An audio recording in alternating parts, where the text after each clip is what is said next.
से बोलिए, जमुद्वाहन भगवान जी की जय, जिउतिया माता की जय। आप सभी माताओं को, बहनों को जितिया व्रत की हार्दिक शुभकामनाएं। जमुद्वाहन भगवान आप सभी की मनोकामना को पूर्ण करे। अरे भक्तों, आज जितिया व्रत के शुभ अवसर पर मैं आप सभी को सुनाने जा रही हूँ जितिया पर्व की 5 पावन कथा। अपने संतान की सलामती के लिए कथा को पूरा अवश्य सुनिएगा और हर कथा के बाद जयकारा अवश्य लगाइएगा। तो आइए श्रवण करते हैं जितिया व्रत की पावन कथा।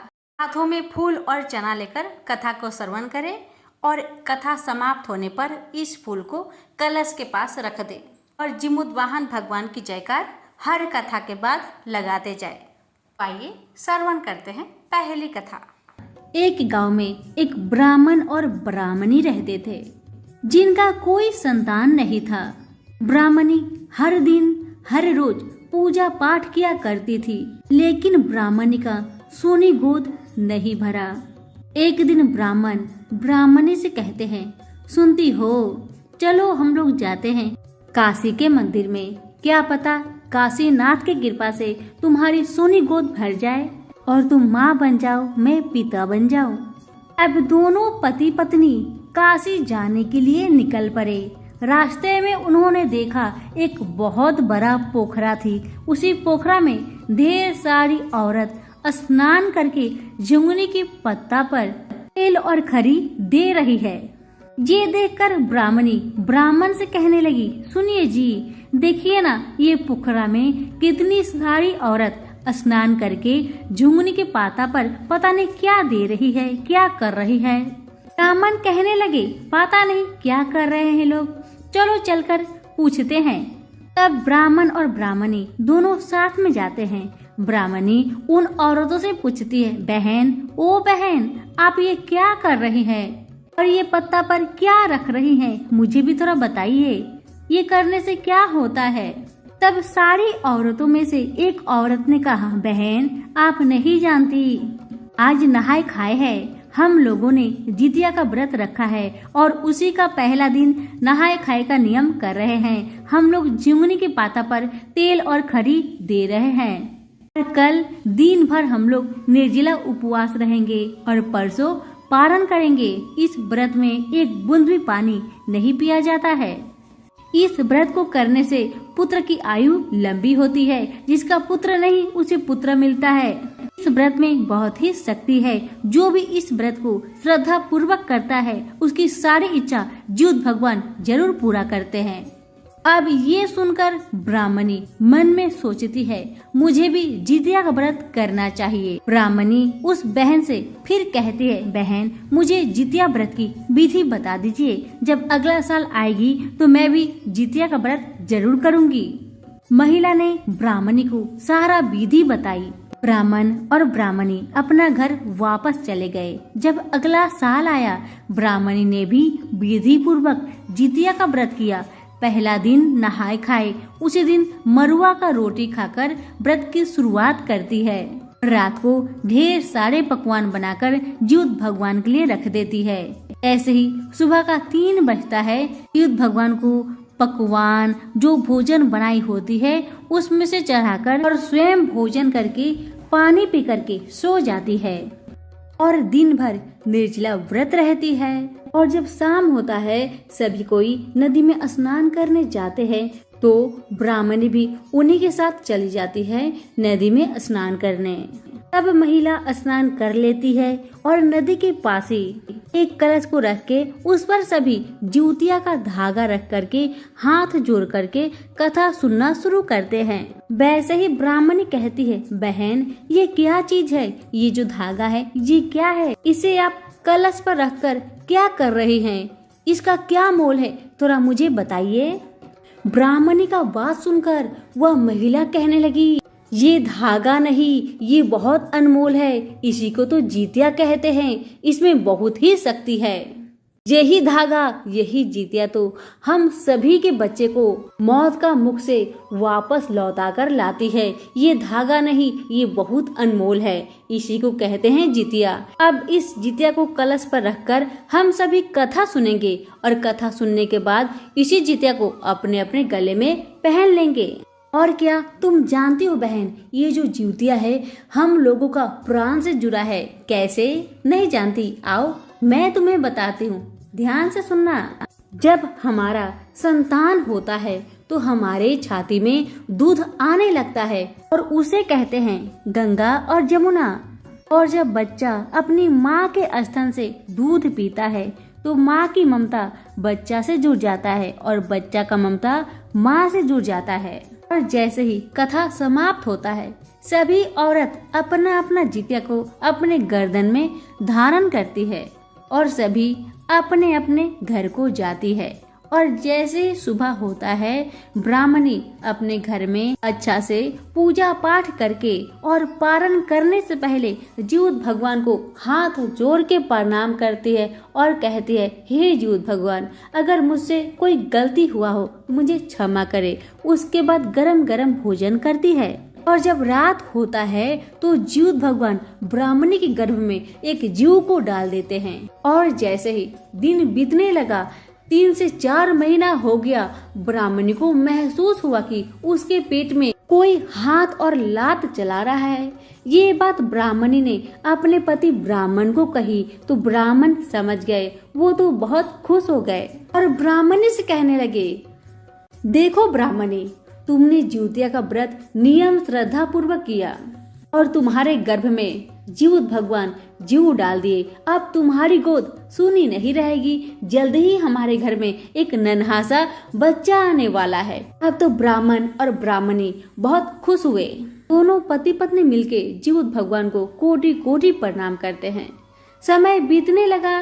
9 महीने बाद ब्राह्मणी एक सुंदर सा पुत्र को जन्म देती है और उस पुत्र का नाम चंदन रखा जाता है। बच्चा जैसे जैसे बड़ा होने लगा, बच्चा वैसे वैसे माता पिता से कुछ न कुछ मांगने लगा और जब भी बच्चा कुछ भी मांगता माता पिता उसे जरूर ला कर देते, चाहे जैसे भी हो लाकर जरूर देते। ऐसे करते करते बच्चा बड़ा होने लगा और स्कूल में एडमिशन हो गया। बच्चा पढ़ लिख कर जब बड़ा हो गया तो एक दिन ब्राह्मणी ब्राह्मण से कहती है, सुनिए जी, बेटा चंदन बड़ा हो गया है, उसका एक अच्छा सा लड़की देखकर विवाह कर दीजिए।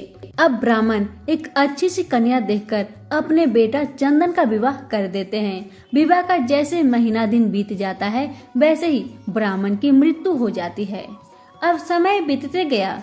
कुछ समय बाद माता भी पति का चिंता लेकर वो भी बेचारी बिस्तर में पड़ जाती है। उनका तबीयत बहुत खराब रहता है। बिस्तर से उठकर उन्हें एक गिलास पानी लेने का शक्ति नहीं था। एक दिन माता ने अपने बेटे चंदन से कहा, बेटा पता नहीं क्यों मेरा तबीयत बहुत खराब लग रहा है, थोड़ा एक गिलास मुझे पानी दे देना पीने के लिए। ये सुनकर बेटा कहने लगा, खुद लेकर पी लो माँ, मैं नहीं दे सकता। फिर माँ कहती है, बेटा मेरा तबीयत बहुत खराब है, मेरे शरीर में इतना शक्ति नहीं है कि मैं एक गिलास पानी लेकर पी सकूं, मुझे दे दो एक गिलास पानी। लेकिन बेटा चंदन अपनी माँ को पानी नहीं देता है।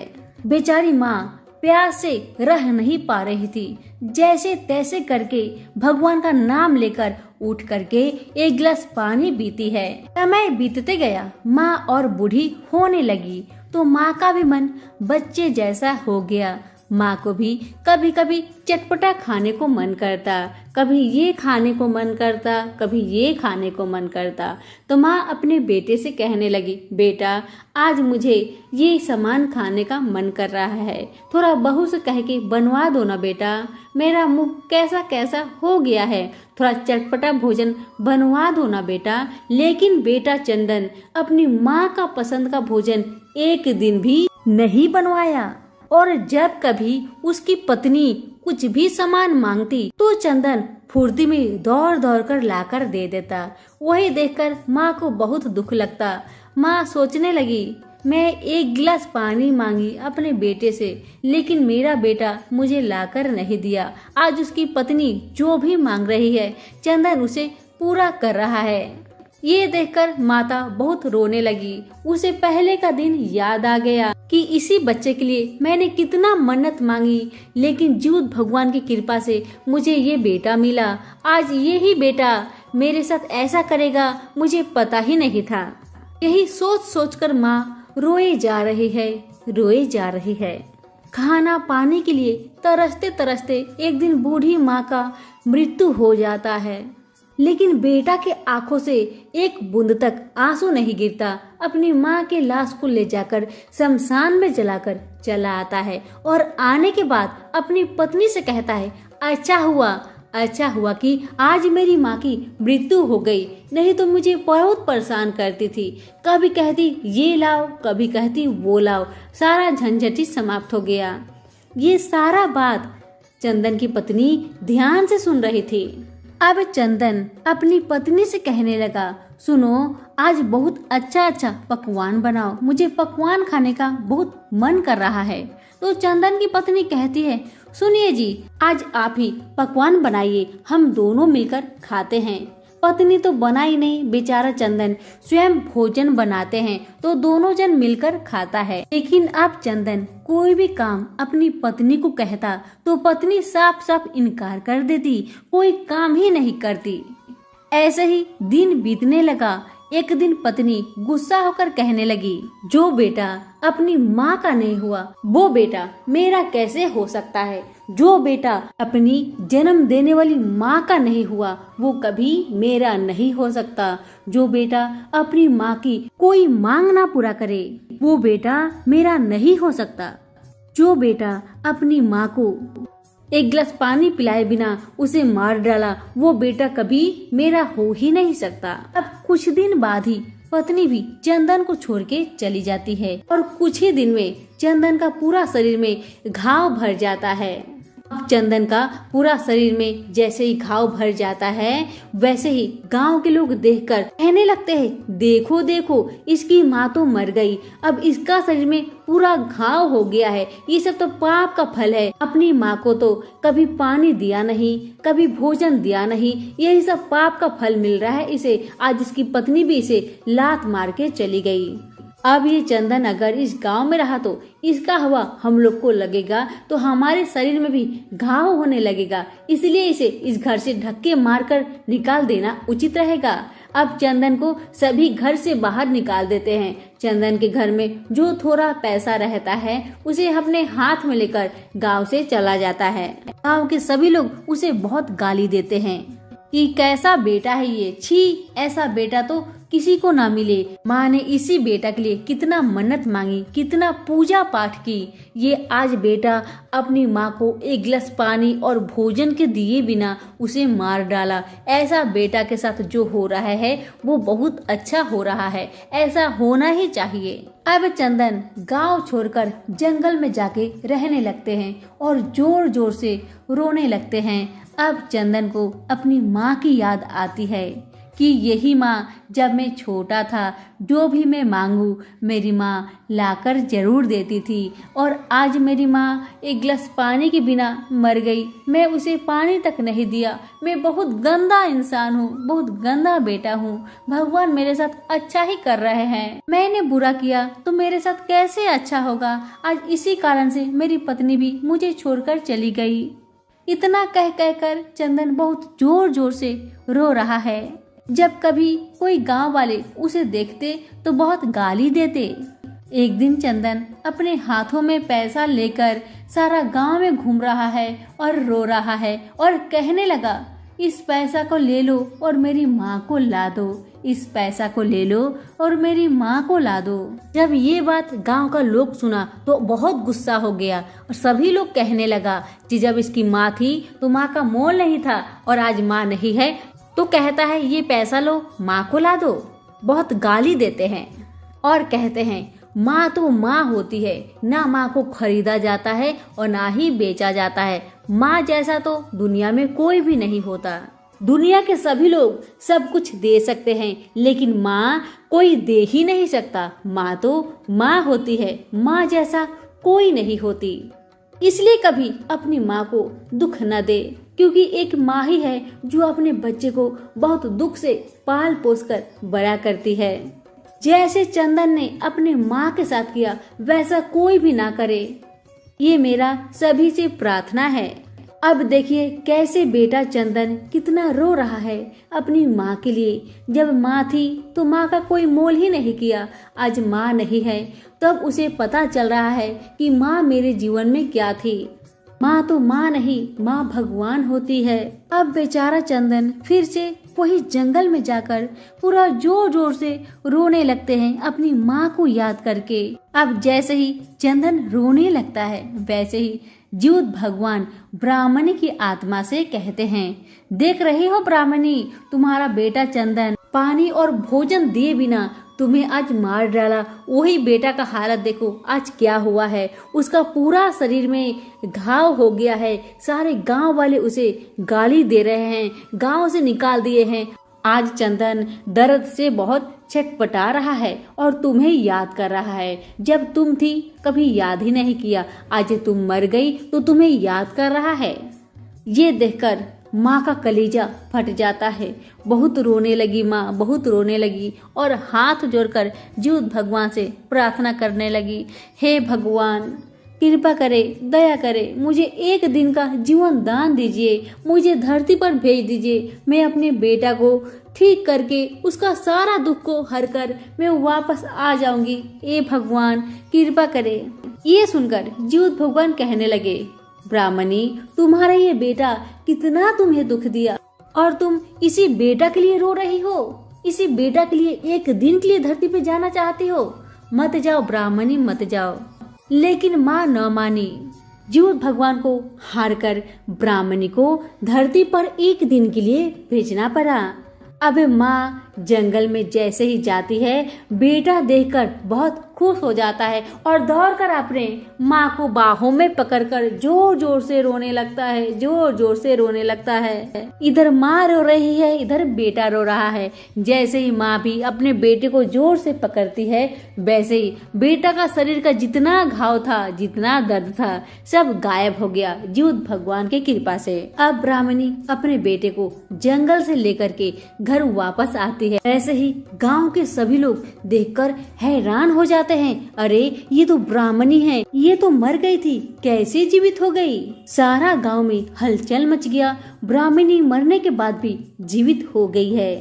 गांव के सभी लोग ब्राह्मण के घर के सामने बहुत भीड़ जमा कर लेते हैं ब्राह्मणी की देखने के लिए। दुनिया लोग कहने लगा, बाप रे बाप, ये कैसे भगवान इस ब्राह्मणी को जीवित कर दिए।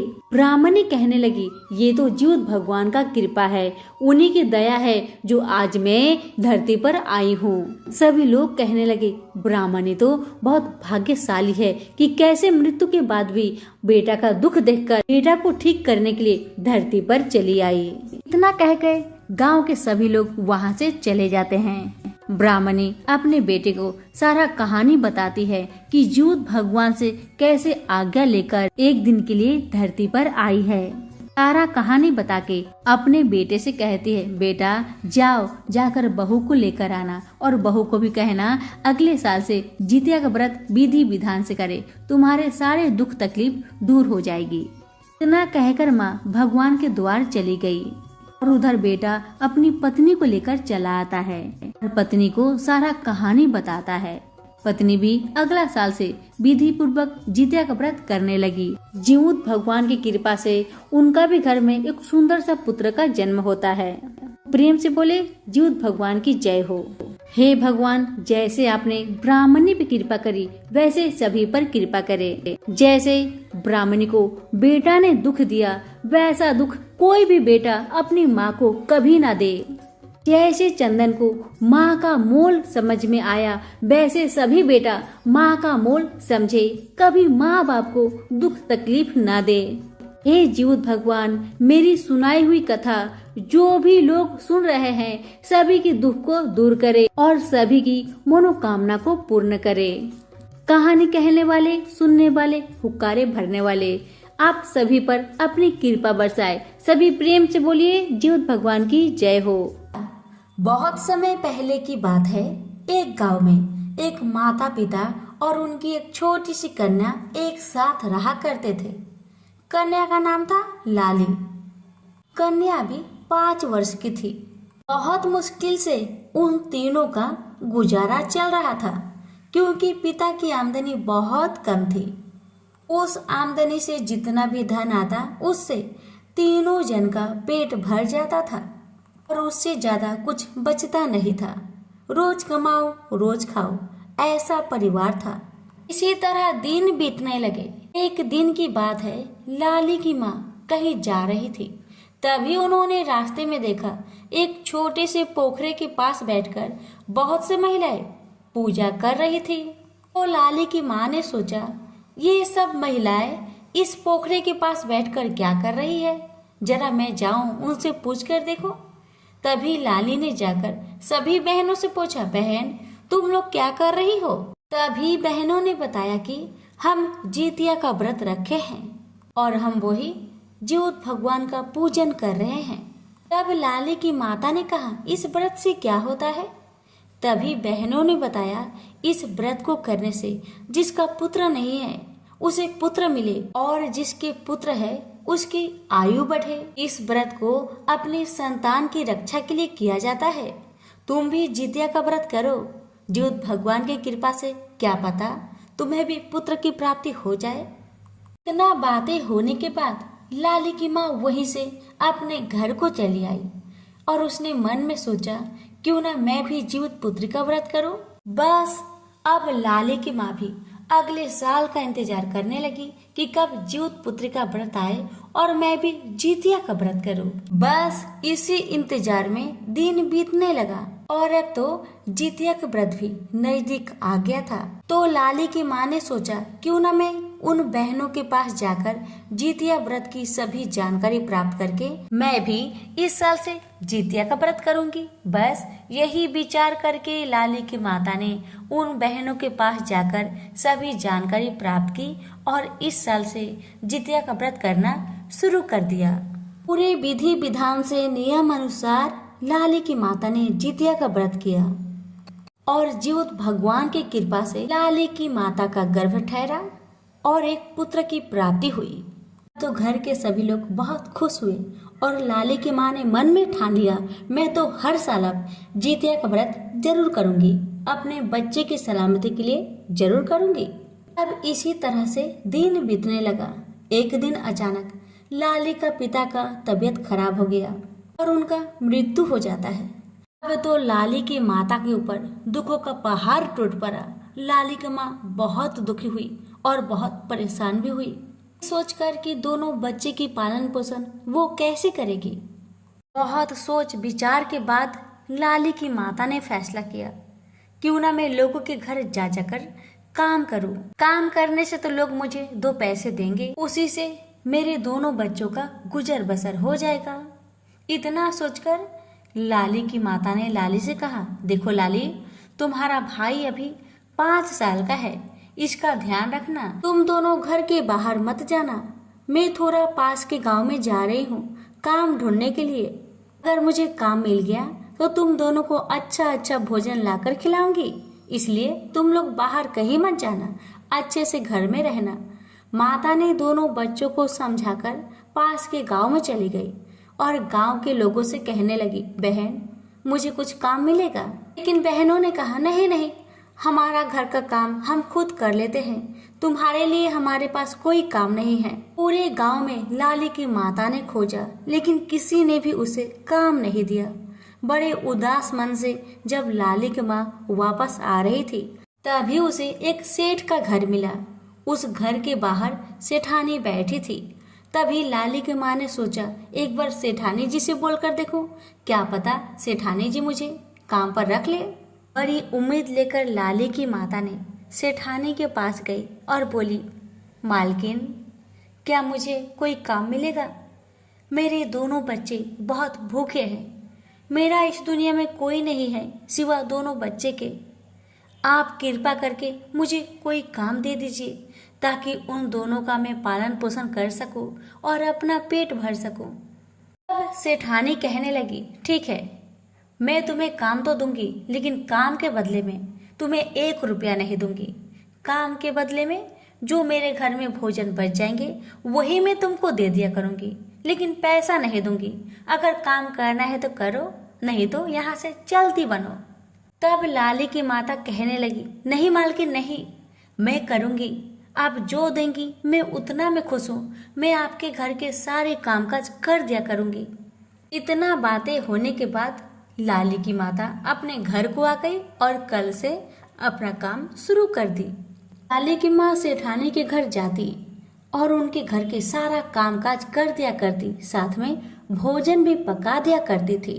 और जो भोजन बच जाया करता था उस भोजन को सेठानी लाली की माता को दे दिया करती और लाली की माता उसे बड़े प्यार से खुशी मन से लाकर अपने दोनों बच्चों को खिलाती और जो बचता स्वयं खाया करती थी। इसी तरह से लाली की माता अपने दोनों बच्चों का पालन पोषण करने लगी। इसी तरह दिन बीतने लगा, बच्चे बड़े होने लगे। लाली बड़ी हो गई थी और लाली बहुत सुंदर लगती थी देखने में। एक दिन क्या हुआ कि एक मुखिया का बेटा उसी गांव में आया। लाली तभी घर के बाहर बैठी थी। लाली की माता बाहर काम पे गई हुई थी। भी मुखिया का बेटा का नजर लाली पे पड़ता है और उसे लाली बहुत अच्छी लग जाती है। मुखिया का बेटा, उसका नाम था राजा। राजा लाली के पास जाता है और कहता है, क्या तुम्हारी माँ घर पे है? मुझे तुम्हारी माँ से बात करना था। तो लाली कहती है, नहीं, मेरी माँ पास के गांव में काम करने गई है। काम है तो मुझे बता दीजिए, मैं माँ से कह दूंगी। तो राजा कहने लगा, नहीं नहीं, मैं खुद आ जाऊंगा तुम्हारी माँ से मिलने। तुम्हारी माँ कितने बजे घर पे आएगी? तो लाली ने कहा, शाम तक आ जाएगी। तो मुखिया का बेटा राजा ने कहा, ठीक है, मैं शाम को फिर आता हूँ तुम्हारे घर। अब तो राजा वहां से अपने घर को चला गया। जैसे ही शाम हुआ फिर से वापस लौटकर लाली के घर को आया। लाली के घर के अंदर आकर लाली की माँ से बातें करने लगा और लाली की माँ से अकेले में कहने लगा, माता जी, मुझे आपकी बेटी बहुत पसंद है। मैं इससे विवाह करना चाहता हूँ और मैं मुखिया का बेटा हूँ। मेरा नाम है राजा। मुझे दहेज में कुछ भी नहीं चाहिए, बस मुझे आपकी बेटी बहुत अच्छी लग गई। मैं इससे शादी करना चाहता हूँ और इसे बहुत खुश रखूंगा। राजा की बात सुनकर माँ का तो खुशी का ठिकाना नहीं था। माता ने कहा, बेटा नहीं, मुझे कोई दिक्कत नहीं।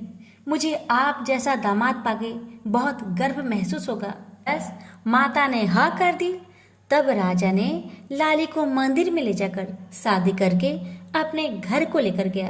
लाली अपने ससुराल में बहुत ही सुखी रहती थी। लाली के ससुराल में नौकर चाकर सभी थे, बस सास ससुर नहीं थे। राजा अकेले ही रहता था।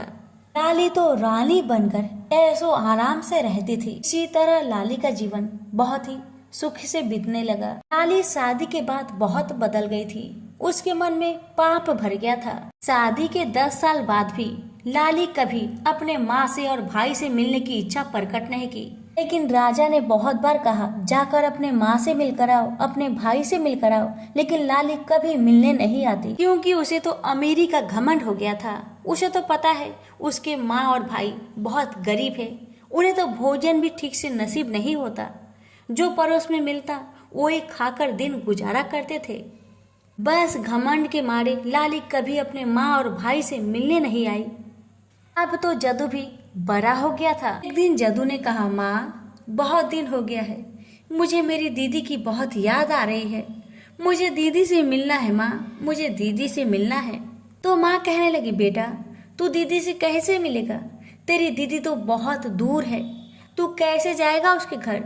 ना मेरे पास पैसा है, तू कैसे जाएगा बता? तो जदू कहने लगा, माँ, मैं जंगल के रास्ते से दीदी का घर चला जाऊंगा, लोगों से पूछ पूछ कर चला जाऊंगा। माँ, तू खाली मुझे पता बता देना। तो माँ कहने लगी, बेटा, तू तो जाएगा तो मैं तुम्हें खाने के लिए क्या दूंगी बेटा, बताओ? इधर जितिया का व्रत भी आ रहा है, मैं क्या करूँ बेटा? तो बेटा जदू कहने लगा, माँ, तुम एक काम करो, पड़ोस के घर में काम करने जाओगी ना, तो सेठानी जी से कह देना कि मुझे भोजन की जगह में थोड़ा सा चावल और आटा दे दो। तो जो चावल और आटा देगी सेठानी, उसी से तुम जीव भगवान को भोजन बनाकर दे देना और मेरे लिए भी थोड़ा सा रोटी बनाकर दे देना मुझे, मैं वही लेकर चला जाऊंगा। तो अगला दिन क्या हुआ? अगला दिन नहाए खाए का दिन था। लाली की माता अपने घर के काम धाम करके सेठानी के घर गई काम करने।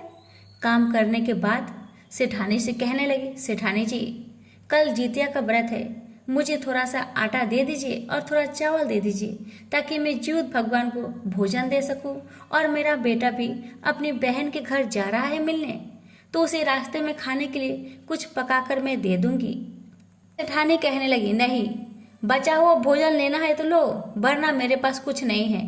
उधर देखो आटा का चोकर है, वो चाहिए तो उसे ले जाओ, वरना मेरे पास तुम्हें देने के लिए आज तो कुछ भी नहीं है। मैंने तुम्हें पहले ही कहा था, मैं तुम्हें बचा हुआ भोजन ही दूंगी, इसके अलावा कुछ नहीं दूंगी। तो लाली की माता ने कहा, नहीं सेठानी जी, कोई बात नहीं, मैं चोकर लेकर चली जाऊंगी, उसी से रोटी बनाकर जीव भगवान को दे दूंगी और अपने बेटे को भी दे दूंगी। आपका बहुत बहुत धन्यवाद सेठानी जी। कामकाज करने के बाद लाली की माता ने आटा का चोकर लेकर अपने घर को गई और उस चोकर से 2 रोटी बनाई। आधा जीव भगवान के लिए रख दिया, आधा अपने बेटे को खिला दिया और एक चोकर का रोटी अपने बेटे को देने के लिए झोले में डालकर रख दी। अब जैसे ही सुबह होता है, 3 बजे भोर में जाकर माता आधा चोकर का रोटी जीव भगवान को देके अपने कमरे में चली आती है और फिर सो जाती है। और जैसे ही सुबह होता है, वह एक रोटी जो बचा रहता है उसे अपने बेटे को दे देती है और साथ में 1 बोतल पानी भी, और अपने बेटे से कहती है, बेटा तुम ध्यान से जाना, अच्छे से जाना, और जब जब तुम्हें भूख लगे मैंने झोले में एक चोकर का रोटी रखा है और 1 बोतल पानी, उसको ही खाकर पानी पी लेना। जदू ने कहा, ठीक है माँ, आप चिंता क्यों करती है माँ, आप चिंता क्यों करती है, आप अपना व्रत को अच्छे से कीजिए, मैं अच्छा से चला जाऊंगा। आपने व्रत तो मेरे ही रक्षा के लिए किया है, तो मुझे भला क्या हो सकता है। ज्योत भगवान सब कुछ अच्छे से कर देंगे, मैं अच्छा से दीदी के घर पहुंच जाऊंगा माँ, आप अपना व्रत अच्छा से कीजिए। इतना कहकर जदू अपने माँ का चरण छूकर वहाँ से निकल पड़ता है और घर पे माँ ने जितिया व्रत रखा है। जदू जंगल के रास्ते से जा रहा था, कहीं कोई दिख जाए तो उसे रास्ता पूछ ले रहा था, आगे बढ़ते जा रहा था। जंगल झाड़ से जाने के कारण जदू का कपड़ा जहाँ था फट चुका था। रास्ते में जदू को बहुत जोर से भूख लगा था, तो जदू ने सोचा, मैं तो अपनी दीदी का घर जा रहा हूँ, दीदी तो मुझे अच्छी भोजन बनाकर खिलाएगी, तो मैं इस चोकर का रोटी को इसी जंगल के झाड़ी में रख देता हूँ। जब मैं दीदी के घर से वापस आऊंगा तब इस रोटी को खा लिया करूंगा या फिर अपने साथ लेकर चला आऊंगा। इतना सोचकर जदू ने जंगल की झाड़ी में चोकर की रोटी को रखकर आगे बढ़ गया। आखिरकार जदू अपनी बहन के घर पहुंच ही गया। उस समय जदू की बहन लाली घर के छत पे बैठी हुई थी। उसने दूर से ही देखकर पहचान गया, ये तो लगता है जदू है। ऐसे ही उसे पता लगता है कि ये जदू है, वैसे ही छत से जल्दी से दौड़ कर आती है और जदू को कहते, ये जदू तुम यहाँ पर क्यों आ गया है ऐसी हालत में? अगर तुम्हारे जीजा जी तुम्हें देख लेंगे तो तुम्हारे हाथ पाँव को काटकर जंगल में फेंक देंगे। उन्हें भिखारी बिल्कुल भी पसंद नहीं है। देख नहीं रहे कितने राजा महाराजा जैसा घर है हमारा। तुम जाओ यहाँ से, जल्दी भागो यहाँ से। जदू कहने लगा, दीदी मैं बहुत थक गया हूँ, थोड़ा तो आराम करने दो, मुझे बहुत जोर से भूख भी लगा है दीदी, थोड़ा सा भोजन भी तो दे दो। ठीक है जाओ, घर के पीछे जो जंगल है ना वहीं पे छुप के बैठ जाओ ताकि तुम्हारा जीजा तुम्हें देखे नहीं। जदू बेचारा डर के मारे घर के पीछे जंगल में जाके छुप जाता है, वहीं पे बैठा रहता है। दीदी का मन में यानी कि लाली का मन में तो पाप था, क्योंकि लाली का पति राजा बहुत अच्छे इंसान थे। और लाली के पति अगर जान जाते कि जदू इतना दुख में है, इतना कष्ट में है, तो अपना धन में से ढेर सारा धन उन्हें दे देते। यही तो लाली नहीं चाहती थी। बस इसी कारण से जदू को झूठ पे झूठ कहते जा रही थी। अब तो बेचारा जदू भूख से तड़प रहा था, घर के कोने में पड़ा हुआ था। अब जैसे ही रात होता है तो लाली तरह तरह का भोजन बनाती है। भाई उसी घर के कोने से चुप चुप कर देख रहा था। उसके पेट में तो चूहे दौड़ रहे थे। बेचारा भूख से तड़प रहा था, उसकी आंखों से पानी गिर रहा था। लाली भी घमंड से चूर थी। उसे अपना भाई का दुख से कोई भी मतलब ही नहीं था। उसके मन में तो ये था कब जदुआ यहाँ से जाए नहीं तो मेरे पति दानी हैं, सब कुछ दान कर देंगे उसे। लाली ने अपने भाई के साथ क्या किया? लाली ने ये किया, जो लाली ने चावल पकाया था उसका मार निकालकर पास में ही रखी हुई थी। जब उस मार में मक्खी गिर जाता है तो क्या करती है, वही मक्खी भरा मार ले जाकर जदू के सामने रख देती है। मार बहुत गर्म था, उसमें ढेर सारे मक्खी गिरे हुए थे। तो लाली कहती है, देखो जदू, इसे पी लेना तुम। जदू कहता है, दीदी ये मार तो बहुत गर्म है, मार के अंदर ढेर सारे मक्खी भी गिरे हैं दीदी। तब लाली गुस्से में कहती है, मरल माछी बीन के मार बिहान पी है जदुआ। भाई ने कहा मार गर्म है, इसीलिए बहन ने कहा मार गर्म है ना, तुम्हें अभी पीने के लिए कोई दिया नहीं है, तुम इसे सुबह में पीना, जब ठंडा हो जाएगा ना मक्खी को फेंक देना और इसे पी लेना, फिर यहाँ से चले जाना, नहीं तो तुम्हारे जीजा जी आके तुम्हें 2 टुकड़ा करके फेंक देंगे।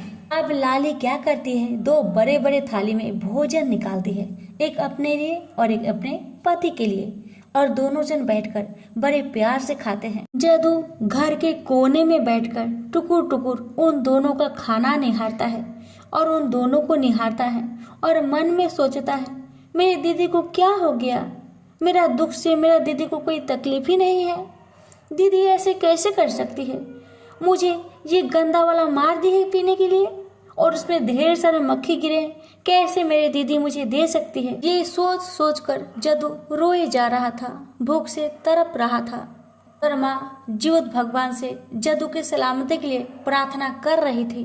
अब हुआ ये कि बहन और बहनोई भोजन करके तो चले सोने के लिए, बेचारा जदू घर के कोने में बैठकर रो रहा था। जैसे ही 5 बजने वाली थी वैसे ही बहन जल्दी से आई, क्योंकि बहन को पता था कि 5 बजे उनके पतिदेव यानी कि राजा मैदान जाते हैं। अगर उस वक्त भी जदू को उन्होंने देख लिया तो बहुत मुश्किल हो जाएगी, इसीलिए बहन 5 बजने से ही पहले जल्दी जदू के पास आती है और कहती है, जदू जल्दी भाग, तुम्हारे जीजा अभी उठने वाले हैं, मैदान जाने वाले हैं, तुम्हें देख लेंगे, तब तो तुम गया, तुम्हें कोई नहीं बचा सकता उनके हाथों से, जल्दी भागो। जदू बेचारा डर के मारे कांपते कांपते लड़खड़ाते जंगल के रास्ते से जाने लगा, जिस रास्ते से जदू आया था। अब जंगल में पहुंचकर वह झाड़ी वाले चोकर की रोटी को ढूंढ रहा है, क्योंकि भूख से तड़प रहा था। दीदी ने कुछ तो खिलाया नहीं, बेचारा उसी रोटी को ढूंढ रहा था। ढूंढते ढूंढते अचानक उसे वह रोटी मिल गई, लेकिन ये क्या, रोटी तो बहुत चमक रहा था। जदू ने देखा तो बहुत चौंक गया, ये रोटी अचानक इतना चमक क्यों रहा है और टूट भी नहीं रहा मेरे दांतों से। तो उसने चमकती हुई रोटी को अपने झोले में डाल लिया। जैसे ही झोला में डाला, आगे उसने देखा बहुत सारे सेव गिरे हैं पेड़ के नीचे। तो जदू को लगा था भूख, जल्दी से पेट भर के सेव खाया और 2-4 सेव उठाकर अपने झोले में रख लिया, जिसमें चोकर वाले सोने की रोटी रखा था। उसी में उसने 2-4 सेव रख लिए और अपने घर को चला गया। जब वह घर पहुंचा तो उसकी माँ नहा धोकर अभी पूजा कर रही थी। अभी उसकी माँ ने पारण भी नहीं किया था। बेटे को देखकर माँ ने पूछा, बेटा चला आया अपनी दीदी घर से? जदू कहने लगा, हाँ माँ, दीदी घर से चला आया। दीदी मेरा बहुत आदर की, अच्छे अच्छे भोजन बनाकर खिलाई, बहुत अच्छी है मेरी दीदी और बहुत अच्छे हैं मेरे जीजा। इतना कहकर जदू ने अपनी चोकर वाली रोटी की सारी कहानी अपनी माँ से कहने लगा। तो माँ ने कहा, दिखाओ बेटा, तुम्हारी चोकर वाली रोटी क्यों नहीं टूटा तुम्हारे दांतों से, दिखाओ मुझे। जैसे ही माँ ने देखा, माँ की आंखें फटी की फटी रह गई। माँ तो पहचान गई ये तो सोना है। तो माँ तो समझ गई, लगता है यह जीवत भगवान का चमत्कार है, उन्होंने हमारे दुख को दूर करने के लिए हमें धन दिया है। साथ में जो सेव था झोले में, वो भी सेव सोने में बदल गए थे। जदू भी बहुत हैरान हो गया, उसने भी जीवत भगवान की महिमा को समझ लिया, क्योंकि जदू जब जंगल के रास्ते से अपने बहन के घर जा रहा था, वहाँ पर कोई भी फल का पेड़ था ही नहीं। लेकिन जब आया, भूख प्यास से तड़प रहा था, तभी अचानक उसे ढेर सारे सेव मिल गए। तो वो समझ गया ये सब जीवत भगवान का महिमा है, उनकी ही कृपा से आज सब कुछ हुआ है। अब तो बेटा माँ से कहता है, माँ अब तुम्हारा दुख का दिन गया, मैं अभी इन सभी सोना को ले जाकर सोनार के पास बेच कर आता हूँ, तब तक तुम पारण कर लो, मैं सोनार के पास बेचकर धन लेकर आता हूँ और घर को मैं सुंदर महल जैसा बनवाऊंगा माँ, जो सभी आंखें फाड़ फाड़ कर देखेंगे। इतना कहकर बेटा जदू सोनार के पास जाकर सोना को बेचकर ढेर सारा धन लेकर आता है और अपनी झोपड़ी को महल में बनवा लेता है। घर में ढेर सारे अनाज भर देता है। अब माँ कहती है, बेटा अब तो तुमने घर तो महल बनवा लिया, अब घर में प्रवेश करने के लिए घर का पूजा तो करना पड़ेगा। तो बेटा ने कहा, हाँ माँ, आप ठीक कहती हैं, जो आपको अच्छा लगे वैसा ही होगा, जैसे आप कहेंगी मैं वैसा ही करूँगा माँ। अब अगला ही दिन घर में पूजा रखा गया तो जदू कहने लगा, माँ आपने आस पड़ोस के सभी लोग को तो बुलाया है, लेकिन मैं चाहता हूँ मेरी दीदी और जीजा भी आए। माँ कहती है, बेटा तुम्हारी जैसी इच्छा, जिसको बुलाना है उसे बुलाओ। तो जदू ने अपने पड़ोसी से कहा, भाई थोड़ा मेरी दीदी को भी जाकर कह देना कि हमारे घर में कल पूजा है।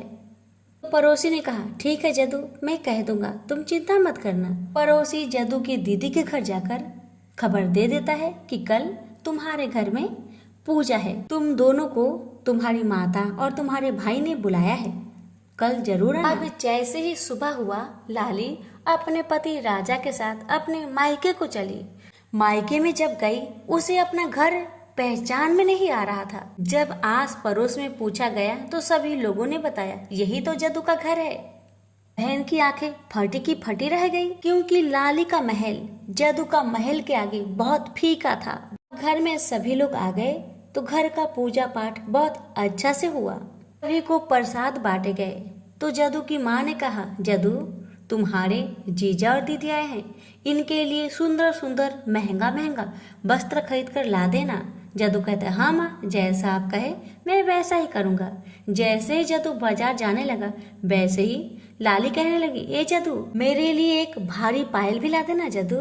जदू कहता है, हाँ दीदी, जैसा तुम कहो, मैं जाता हूँ, एक पायल भी लेकर आऊँगा। जदू बाजार जाकर ढेर सारे कपड़ा खरीदा और सोनार के पास जाकर कहने लगा, सोनार भैया आप मेरे दीदी के लिए एक बहुत ही सुंदर सोना का पायल बना देना, लेकिन पायल छन छन छन छन बजना नहीं चाहिए। उसमें मैं एक आवाज़ देता हूँ, उसी आवाज़ को आप भर दीजिएगा। आवाज़ ये है कि मरल मछली बीन के मार बिहान पीहे जदुआ। इस आवाज़ को पायल के अंदर आप भर दीजिएगा। तो सोनार ने कहा, ठीक है जदू भाई, मैं कर दूंगा, तुम चिंता मत करो, लेकिन आज मैं दे नहीं पाऊंगा, पायल बनाने में समय लगेगा। मैं रात भर जाकर इसे तैयार करके कल सुबह तक तुम्हें दे दूंगा। जदू ने कहा, ठीक है भैया। कपड़ा लेकर जदू अपने घर को आया, अपने जीजा को और अपने दीदी को दिया। जीजा बहुत खुश हुए। जदू ने अपनी दीदी से कहा, दीदी पायल सुबह तक मिलेगा, मैं सुबह को चला जाऊंगा पायल लेने। अब जैसे ही सुबह हुआ तो जदू चला गया पायल लाने और इधर दीदी घर से निकली अपने ससुराल जाने के लिए। तभी जदू पायल लेकर जल्दी से चला आता है और अपनी दीदी को पायल दे देता है। दीदी पायल पहनकर बहुत खुश होती है। जैसे ही दीदी अपने पैर को बढ़ाती है, जैसे ही वो चलने लगती है, वैसे ही पायल बोलने लगा, मरल माछी बीन के मार बिहान पी है जदुआ। जब ये आवाज़ जब राजा के कानों में गई, राजा कहने लगा, ये कैसा पायल है, तुम्हारा पायल ऐसा क्यों कह रहा है? मरल मच्छी बीन के मार बिहान पी है जदुआ। जदुआ तो तुम्हारा भाई का नाम है, बताओ मुझे तुम्हारा पायल ऐसा क्यों कह रहा है? तो लाली कहने लगी, पता नहीं क्यों ऐसा कह रहा है, लगता है मेरा भाई ने दिया है ना, इसीलिए कह रहा होगा। छोड़िए, हम लोग चलते हैं अपना घर। लेकिन राजा नहीं माना। राजा अपने साले के पास आया और कहने लगा, साले साहब, ये आपने जो पायल दिया है ऐसा क्यों बोल रहा है? मरल मच्छी बीन के मार बिहान पी है जदुआ, सच सच बताइए मुझे। तब जदुआ सारा कहानी अपने जीजा से कह देता है। जीजा को सुनकर बहुत कष्ट हुआ कि जदू मेरा घर आया था, इतना कष्ट दी अपने भाई को, अपना भाई का ना हुई क्या मेरा होगी? राजा गुस्से में आकर लाली को जोर से एक चमाटा मारता है और कहता है, आज से तुम्हारा और मेरा रिश्ता खत्म। लेकिन जदुआ अपने जीजा के आगे हाथ जोड़कर माफ़ी मांगता है कि जीजा जी, मेरी दीदी का जितना दिमाग है दीदी ने उतना किया, आप कृपा करके मेरी दीदी से नाराज ना होइए।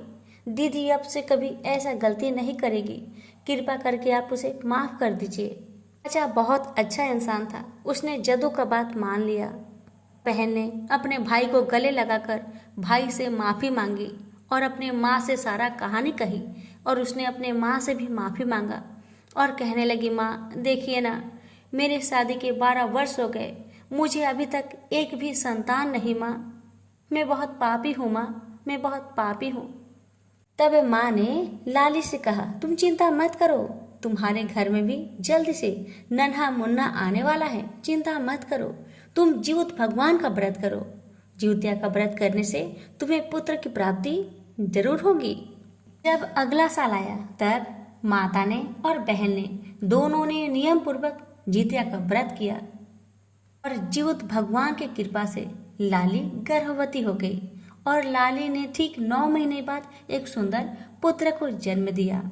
तब से ही लाली भी हर साल जीवत भगवान का व्रत करने लगी अपने बच्चे की सलामती के लिए। तो प्रेम से बोलिए जीवत भगवान की जय। एक गांव में एक राजा रहते थे जिनका नया नया शादी हुआ था। शादी के 2 साल बाद पत्नी का मृत्यु हो जाता है। राजा रानी से बहुत प्यार करते थे। रानी की मृत्यु के बाद राजा बहुत ही दुख से अपना जीवन को व्यतीत कर रहे थे। एक दिन की बात है, राजा अपनी मंत्री के साथ महल से बाहर कहीं जा रहे थे। जाते जाते एक गांव में पहुंच जाते हैं, जिस गांव में एक झोपड़ी के बाहर 2 लड़कियां बैठी थी। उन दोनों लड़कियों में से एक लड़की बहुत सुंदर और बहुत गोरी थी और दूसरी लड़की सांवली थी और देखने में भी बदसूरत थी। राजा जब वह सुंदर लड़की को देखते हैं तो उन्हें वह लड़की बहुत भा जाती है और उनके मन में उस लड़की से विवाह करने का ख्याल आने लगता है। अब राजा वहीं से अपने महल को लौट आए। रात भर उन्हें नींद नहीं आया, रात भर बहुत बेचैन थे। जब सुबह हुआ तो मंत्री ने पूछा, महाराज आप इतना बेचैन क्यों हैं? तब राजा ने अपनी सारी मन की बात मंत्री को सुना दी। तब मंत्री कहने लगे, महाराज आप उस लड़की से विवाह कर लीजिए, इसमें क्या बड़ी बात है। मैं अभी उस लड़की के घर में जाता हूँ और उसके पिता से बात करके आपके पास ले आता हूँ। तब राजा ने कहा, ठीक है मंत्री जी, जाइए उस लड़की के पिता को आदर पूर्वक मेरे पास महल में ले आइए। अब तो मंत्री उस गांव में गए और उस लड़की के पिता को आदर पूर्वक महल में लेकर आए। अब तो लड़की के पिता बहुत डर गए थे कि क्या हुआ, मैंने ऐसा क्या कर दिया कि महाराज ने मुझे महल में बुला लिया। लड़की के पिता डर डर के महल में आने लगे और राजा के पास खड़े होकर उन्हें प्रणाम करके कहने लगा, महाराज क्या मुझसे कोई गलती हुआ है?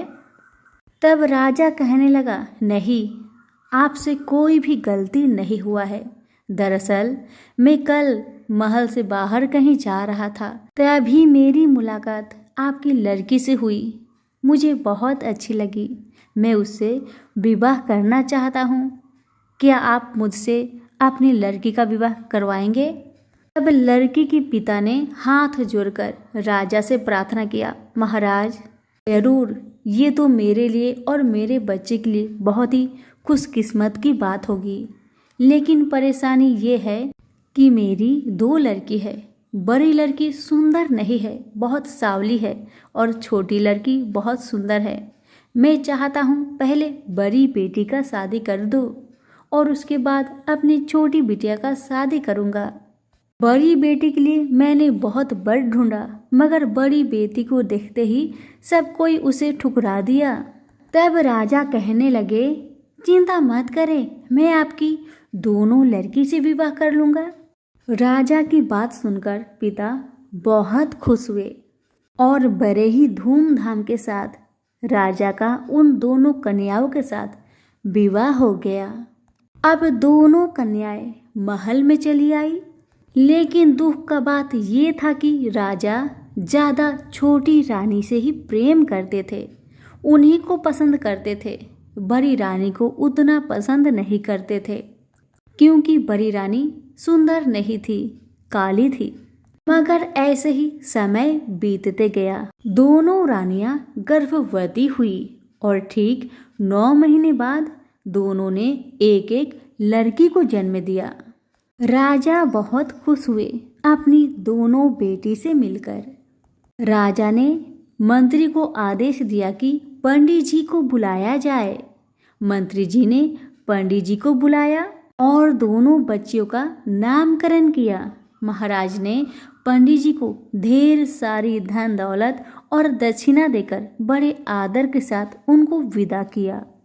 समय ऐसे ही बीतने लगा। दोनों बच्चियां धीरे धीरे करके 5 वर्ष की हो चुकी थी। तब छोटी रानी महाराज से कहती है, महाराज, अब तो हमारी बेटियां 5 वर्ष की हो चुकी है, इन्हें गुरुकुल में शिक्षा ग्रहण करने के लिए भेजना चाहिए। छोटी रानी की बात सुन महाराज कहने लगे, हाँ, आप ठीक कह रही है रानी। तब रानी ने कहा, महाराज, मुझे आपसे और एक बात कहना है। तब महाराज ने कहा, कहिए रानी जी, क्या कहना है? तब छोटी रानी ने कहा, महाराज, याद रखिए, मेरी बेटी चंपा को आप अच्छे गुरुकुल में दाखिला कराएंगे, जहाँ पर राजा महाराजा के बच्चे शिक्षा लिया करते हैं। और बड़ी रानी की बेटी डोलन को ऐसे गुरुकुल में भेजे जहाँ पर साधारण लोगों के बच्चे शिक्षा ग्रहण करते हो। इस बात का ध्यान रखिएगा।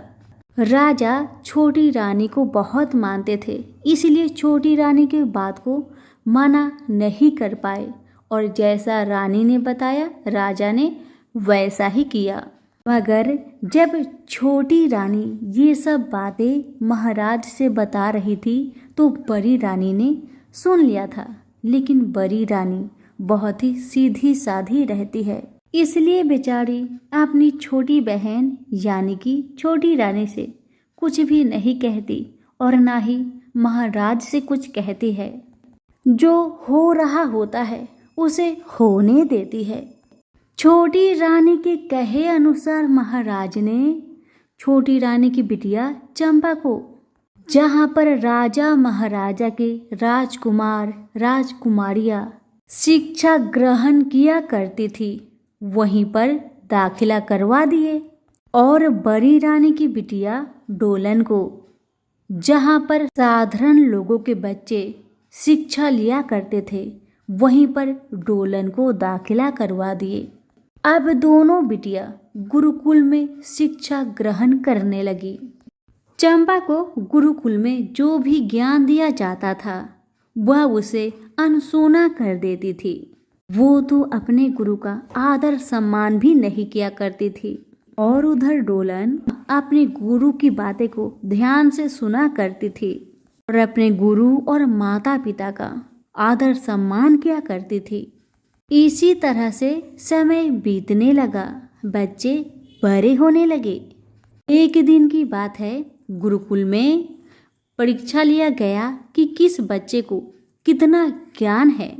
जब परीक्षा लिया गया तो चंपा असफल रही और उधर दूसरे गुरुकुल में जहाँ डोलन शिक्षा ग्रहण किया करती थी वहाँ भी परीक्षा लिया गया, लेकिन डोलन सबसे तेज निकली और डोलन को पूरे गांव भर में सम्मानित किया गया।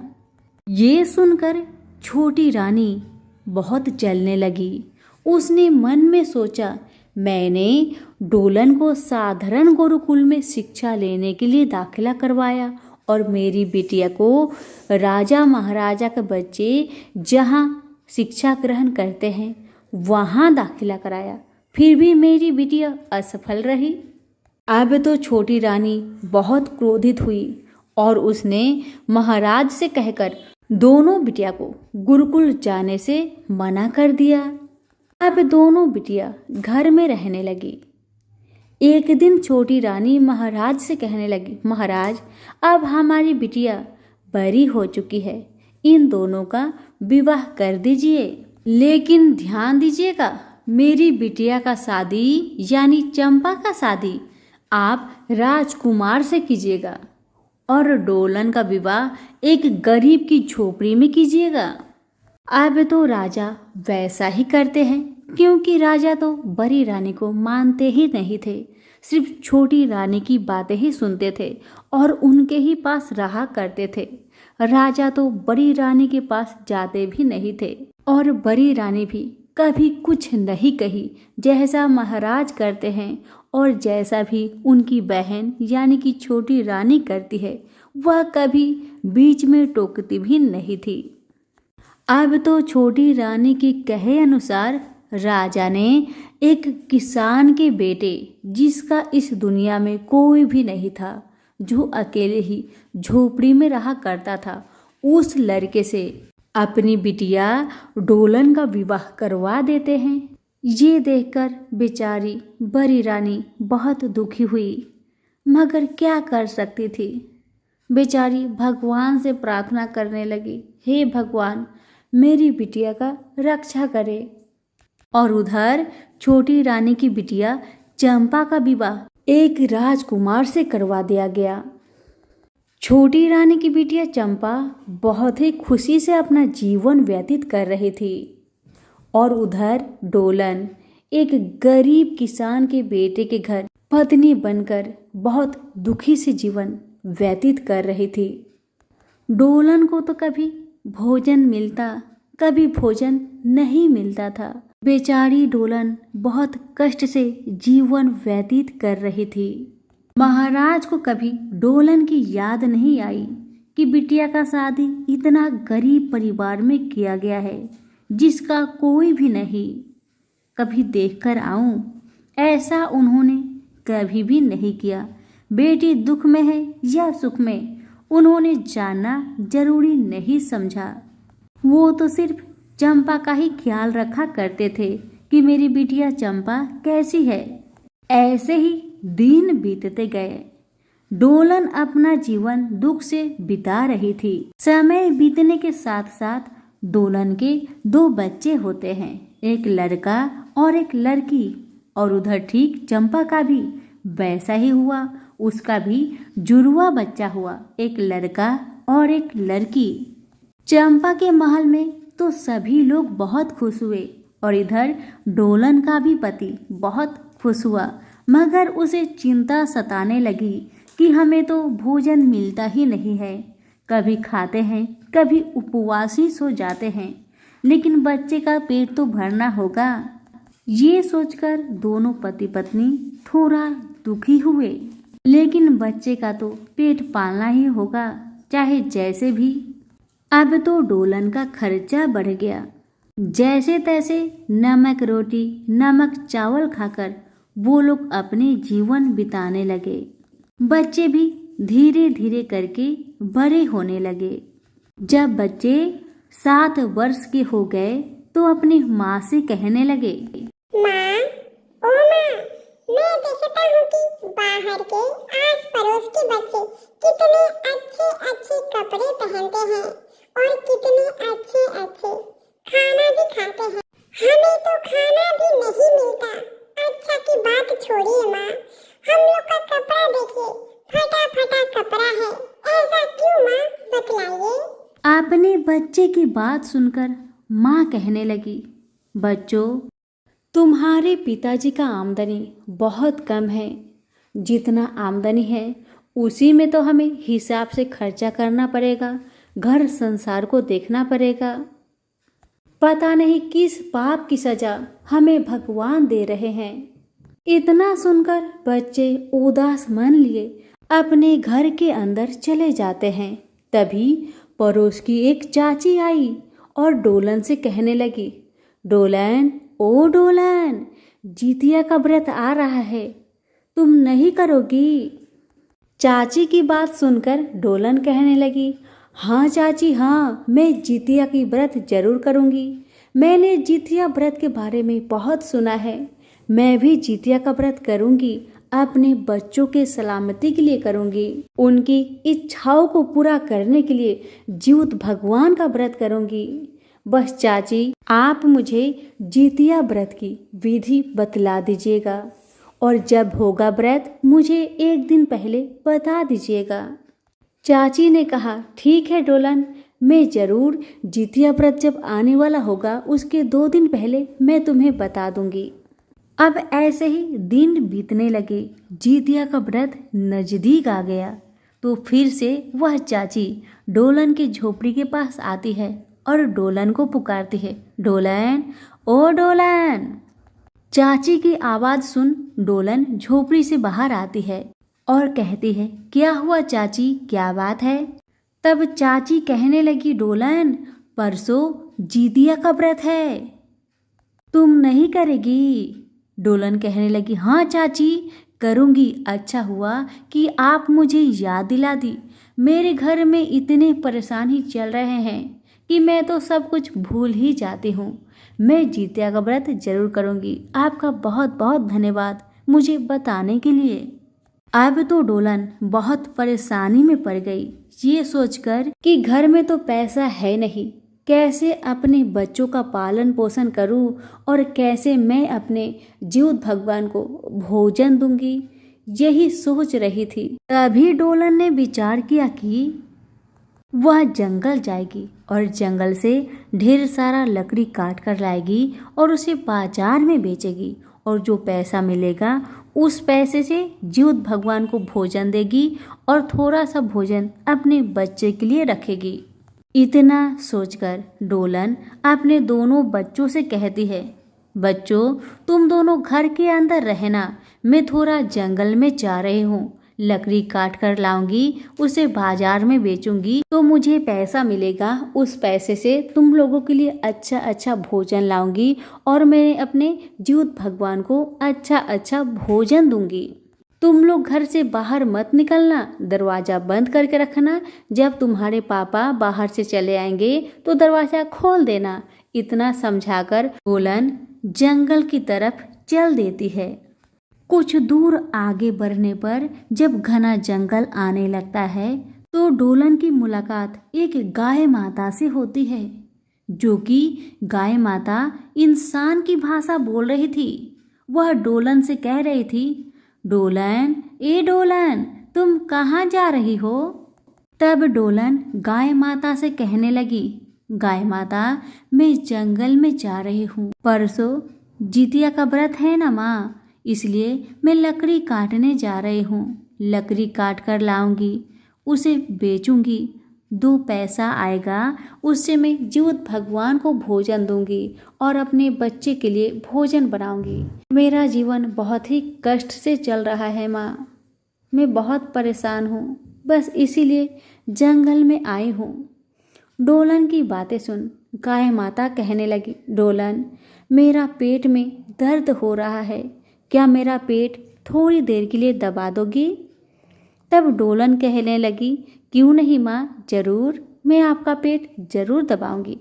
डोलन गाय के पास जाकर धीरे धीरे गाय माता का पेट को सहलाने लगी। सहलाते सहलाते थोड़ी देर में गाय माता का प्रसव हो गया। तब डोलन ने गाय माता के बच्चे को अपने साड़ी की आंचल से पोंछकर गाय माता के सामने रख दिया और वहाँ से डोलन आगे बढ़ गई। जब कुछ दूर आगे बढ़ती है तो डोलन को एक नाग देवता मिलते हैं, जो कि मकरे की झोल में फंसे हुए होते हैं। असल में वो नाग देवता नहीं रहते, वो तो जीवित महाराज रहते हैं। जीवित महाराज 3 ठो रूप धारण किए हैं। कथा बहुत सुंदर है, पूरा जरूर सुनिएगा और दूसरों को भी शेयर कीजिएगा। जब नाग देवता की नज़र डोलन पर पड़ती है तब नाग देवता कहने लगे डोलन से, डोलन डोलन, तुम कहाँ जा रही हो? डोलन कहने लगी, बाबा, मैं जंगल में जा रही हूँ, परसों जीवित पूजा है ना, लकड़ी काटने जा रही हूँ। लकड़ी काटूंगी, उसे बेचूंगी, 2 पैसा आएगा, उस पैसे से अपने बच्चे को अच्छे अच्छे भोजन दूंगी और मैं अपने जीवित भगवान को अच्छे अच्छे भोजन दूंगी। मैं बहुत गरीब हूँ ना, मेरे पास पैसा नहीं है, इसीलिए मुझे जंगल में आना पड़ा बाबा। डोलन की बात सुनकर नाग देवता कहने लगे, डोलन देखो ना, मैं बहुत साल से इस मकड़े की जाल में फंसा हुआ हूँ, मुझे इस जाल से निकाल दोगी? डोलन ने कहा, हाँ बाबा जरूर निकालूंगी। डोलन के पास जो चाकू था उस चाकू से मकड़े की जाल को चारों तरफ से काटकर अपने साड़ी के आंचल से नाग देवता के ऊपर जितने भी जाले लगे थे सारे जाले को पोंछकर नाग देवता को वहां पर रखकर वहां से आगे बढ़ जाती है। इस कथा में ज्योत महाराज डोलन का परीक्षा लेते हैं, वो भी 3 रूप धारण करके। लेकिन डोलन सारे परीक्षा में खरी उतरती है या नहीं, सुनिए आगे की कथा में। अब कुछ दूर आगे बढ़ने पर डोलन को एक बूढ़ी माई मिलती है जिनका शरीर में पूरा घाव भरा हुआ था। बेचारी घाव के दर्द से कहर रही थी। जब बुढ़िया ने डोलन को देखा तो डोलन से कहा, डोलन ओ डोलन तुम कहाँ जा रहे हो? डोलन कहने लगी, माँ मैं जंगल में जा रही थी लकड़ी काटने, परसों जितिया का व्रत है ना, लकड़ी काट कर लाऊंगी, उसे बेचूंगी, 2 पैसा आएगा, उस पैसे से मैं अपने बच्चे को अच्छे अच्छे भोजन दूंगी और मैं अपने जीवित भगवान को अच्छा अच्छा भोजन दूंगी, इसीलिए मैं लकड़ी काटने जा रही थी। डोलन की बात सुन बूढ़ी माई कहने लगी, बेटा ओ बेटा मेरा पैर में ना बहुत जोर से दर्द हो रही है, क्या तुम थोड़ी देर के लिए दबा दोगी? डोलन कहने लगी, क्यों नहीं माँ जरूर। अब डोलन बूढ़ी माई के पास बैठकर धीरे धीरे उनका पैर को दबाने लगती है और जब पैर दबाना हो जाता है तो आगे बढ़कर जंगल से लकड़ी काटकर अपने सर में लकड़ी का बोझा रखकर लाने लगती है। लाते समय फिर बूढ़ी माई मिलती है। बूढ़ी माई कहती है, डोलन बेटा लकड़ी काट ली? तब डोलन कहने लगी, हाँ माँ मैं लकड़ी काट ली, अब घर जा रहे हूँ। तब बूढ़ी माई कहने लगी, बेटा देखो ना मेरे पास एक मोटरी है, मैं इसे इस जंगल में लेकर क्या करूँगी, इस मोटरी को तुम अपने साथ ले जाओ। तब डोलन कहने लगी, माँ मैं अपने सर में लकड़ी का बोझा रखी हूँ, आप मेरे आंचल में इस पोटली को बांध दीजिए। बूढ़ी माई ने डोलन के आंचल में उस पोटली को बांध दिया। जब डोलन कुछ दूर आगे बढ़ती है तब नाग देवता से मुलाकात होती है। तब नाग देवता कहने लगे, डोलन बेटा लकड़ी काट ली? डोलन कहने लगी, हाँ बाबा मैं लकड़ी काट ली। डोलन से बातें करते करते नाग देवता चुपके से डोलन के आंचल में एक हीरे की हार को डाल देते हैं। अब वहां से डोलन आगे बढ़ती है तो डोलन को वही गाय माता मिलती है। गाय माता कहने लगी, डोलन बेटा लकड़ी काट ली? डोलन कहने लगी, हाँ माँ मैं लकड़ी काट ली। गाय माता फिर डोलन से कहने लगी, डोलन बेटा इस घना जंगल में मैं कैसे रहूं बेटा, तुम मुझे अपने घर ले चल। इस जंगल में अगर रहूंगी तो मेरे बच्चे को जानवर खा लेंगे, इसलिए मुझे अपने साथ अपने घर ले चलो। अब तो डोलन के साथ गाय माता चलने लगी। डोलन आगे आगे, गाय माता पीछे पीछे। चलते चलते चलते चलते अब तो डोलन का घर आ गया। अब डोलन बेचारी लकड़ी काटकर बहुत थक गई थी। लकड़ी का बोझा आंगन में रखकर गाय माता को भी आंगन में बांधकर घर के अंदर जाकर थोड़ा आराम करने लगी। तभी बच्चे दौड़कर बाहर आए और देखे गाय और बच्चे को देखकर बहुत प्रसन्न हुए। गाय माता अपने बच्चे को दूध पिला रही थी और दूध पिलाते पिलाते डोलन के भी बच्चे को दूध पिलाने लगी। अब जब डोलन का आराम करना हो गया तो डोलन ने सोची, आखिर क्या है उस पोटली में जो बूढ़ी माई ने मुझे दिया था। डोलन उस पोटली को खोलकर देखती है तो क्या देखती है, उसके अंदर ढेर सारी सोना चांदी हीरा मोती जगमगा रहे थे। ये देखकर डोलन की खुशी का ठिकाना ना रहा। डोलन ने अपने पति को जल्दी से बुलाया और कहा, सुनिए जी, देखिए ना कितना सारा सोना चांदी हीरा मोती, पति ने कहा, ये सब कैसे और कहाँ से? तब डोलन ने जंगल की सारी कहानी अपने पति को सुनाई।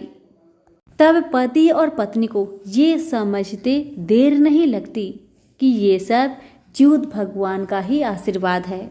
अब डोलन जैसे ही घर से बाहर निकलती है तो देखती है वहां पर गाय माता थी ही नहीं। डोलन समझ गई ये तीनों रूप जरूर च्युत भगवान का होगा। उन्होंने मेरा परीक्षा लिया, मैं परीक्षा में सफल हुई, इसीलिए भगवान ने मुझे इतना धन दौलत दिया है। अब तो मैं जितिया का व्रत बहुत ही धूमधाम से करूंगी। अब तो मेरे बच्चे भी अच्छे अच्छे भोजन खाएंगे और अच्छे अच्छे कपड़े पहनेंगे। जय हो च्युत भगवान की, जय हो च्युत भगवान की। पति पत्नी दोनों ही जय जयकारा लगाने लगे च्युत महाराज की। अब डोलन अपने पति से कहने लगी, सुनिए जी, कल नहाए खाए है, इसलिए आप थोड़ा सा धन लीजिए, ले जाकर सोनार के पास बेचकर जो पैसा मिले उससे 7 किस्म का सब्जी खरीद कर लाए, दाल चावल आटा लेकर आए और नोनिया का साग लाना ना भूले, साथ में मरुआ का आटा भी लेकर आइए। पति बाजार गए, सारे सामग्री खरीदकर और अपने बच्चे के लिए भी अच्छे अच्छे नए नए कपड़े खरीदकर घर लेकर आए। अब जैसे ही सुबह हुआ, नहाए खाए का दिन था, डोलन ने घर की साफ सफाई बहुत ही अच्छे तरीके से किया। साफ सफाई करने के बाद डोलन स्नान करके मरुआ का रोटी बनाती है और मरुआ का रोटी खाकर जितिया व्रत की शुरुआत करती है। खाते पीते शाम हो गया और शाम के समय में डोलन ने 7 किस्म की सब्जी को मिक्स करके नोनिया का साग डालकर सब्जी बनाई, दाल चावल रोटी सब कुछ बनाया और अपने पति और बच्चे को खिलाई और खुद खाकर सो गई। जब सुबह का 3 बजा तो झिंगुनी की पत्ता पर डोलन ने सारे भोजन को रखकर च्युत महाराज को चिल्लो सियारुन को दिया और हाथ जोड़कर च्युत महाराज से प्रार्थना करने लगी, हे भगवान, हे चिल्लो सियारिन, अगर हमसे कोई गलती हुआ हो तो हमें माफ कर देना। इतना कहकर डोलन फिर घर जाकर दही चिवड़ा खाकर सो जाती है। अब जैसे सुबह हुआ, डोलन फिर से घर की साफ सफाई करने लगी। डोलन ने श्रद्धा पूर्वक निर्जला व्रत रही और बहुत ही श्रद्धा के साथ च्युत महाराज का पूजन भी किया। और जैसे ही सुबह हुआ तो डोलन फिर से घर की साफ सफाई करती है। स्नान करने के बाद, घर में पूजा पाठ करने के बाद गरम गरम भोजन बनाकर पारण करती है। डोलन की श्रद्धा भक्ति देखकर च्युत भगवान उस पर बहुत प्रसन्न होते हैं और उसके घर को झोपड़ी से महल में बदल देते हैं। अब तो डोलन रानियों के जैसे राज करने लगी। उसके बच्चे राजकुमार के जैसे कपड़े पहनने लगे और बेटी राजकुमारी जैसा और पति राजा जैसा। अब एक दिन राजा के मन में विचार आया कि मैंने अपनी बिटिया का विवाह एक गरीब घर में किया था, मेरी डोलन कैसी होगी। ये सोचकर राजा ने अपने सैनिक से कहा, सैनिक थोड़ा जाकर देखो मेरी डोलन बिटिया कैसी है। जब सैनिक डोलन के गांव में गया तो डोलन का घर उसे मिला ही नहीं। आस पड़ोस के लोगों से पूछने पर लोगों ने बताया, ये जो महल दिख रहा है यही डोलन की है। महल को देखकर सैनिक की आंखें फटी की फटी रह गई। अब सैनिक जल्दी से अपने राजा के पास जाते हैं और राजा से कहते हैं, महाराज महाराज, ये क्या आपका महल है? डोलन के महल के आगे आपका महल तो इतना छोटा सा है। डोलन तो बहुत बड़ी महल में रह रही है, उसके महल के आगे आपका महल तो कुछ भी नहीं। ये सुनकर छोटी रानी बहुत क्रोधित हुई और उसके मन में विचार आया, मैं आज ही और अभी जाऊंगी और डोलन का घर देखकर आऊंगी। अब राजा रानी दोनों अपने रथ में बैठकर डोलन के गांव चले गए। डोलन अपने महल में खिड़की के पास खड़ी होकर बाहर देख रही थी।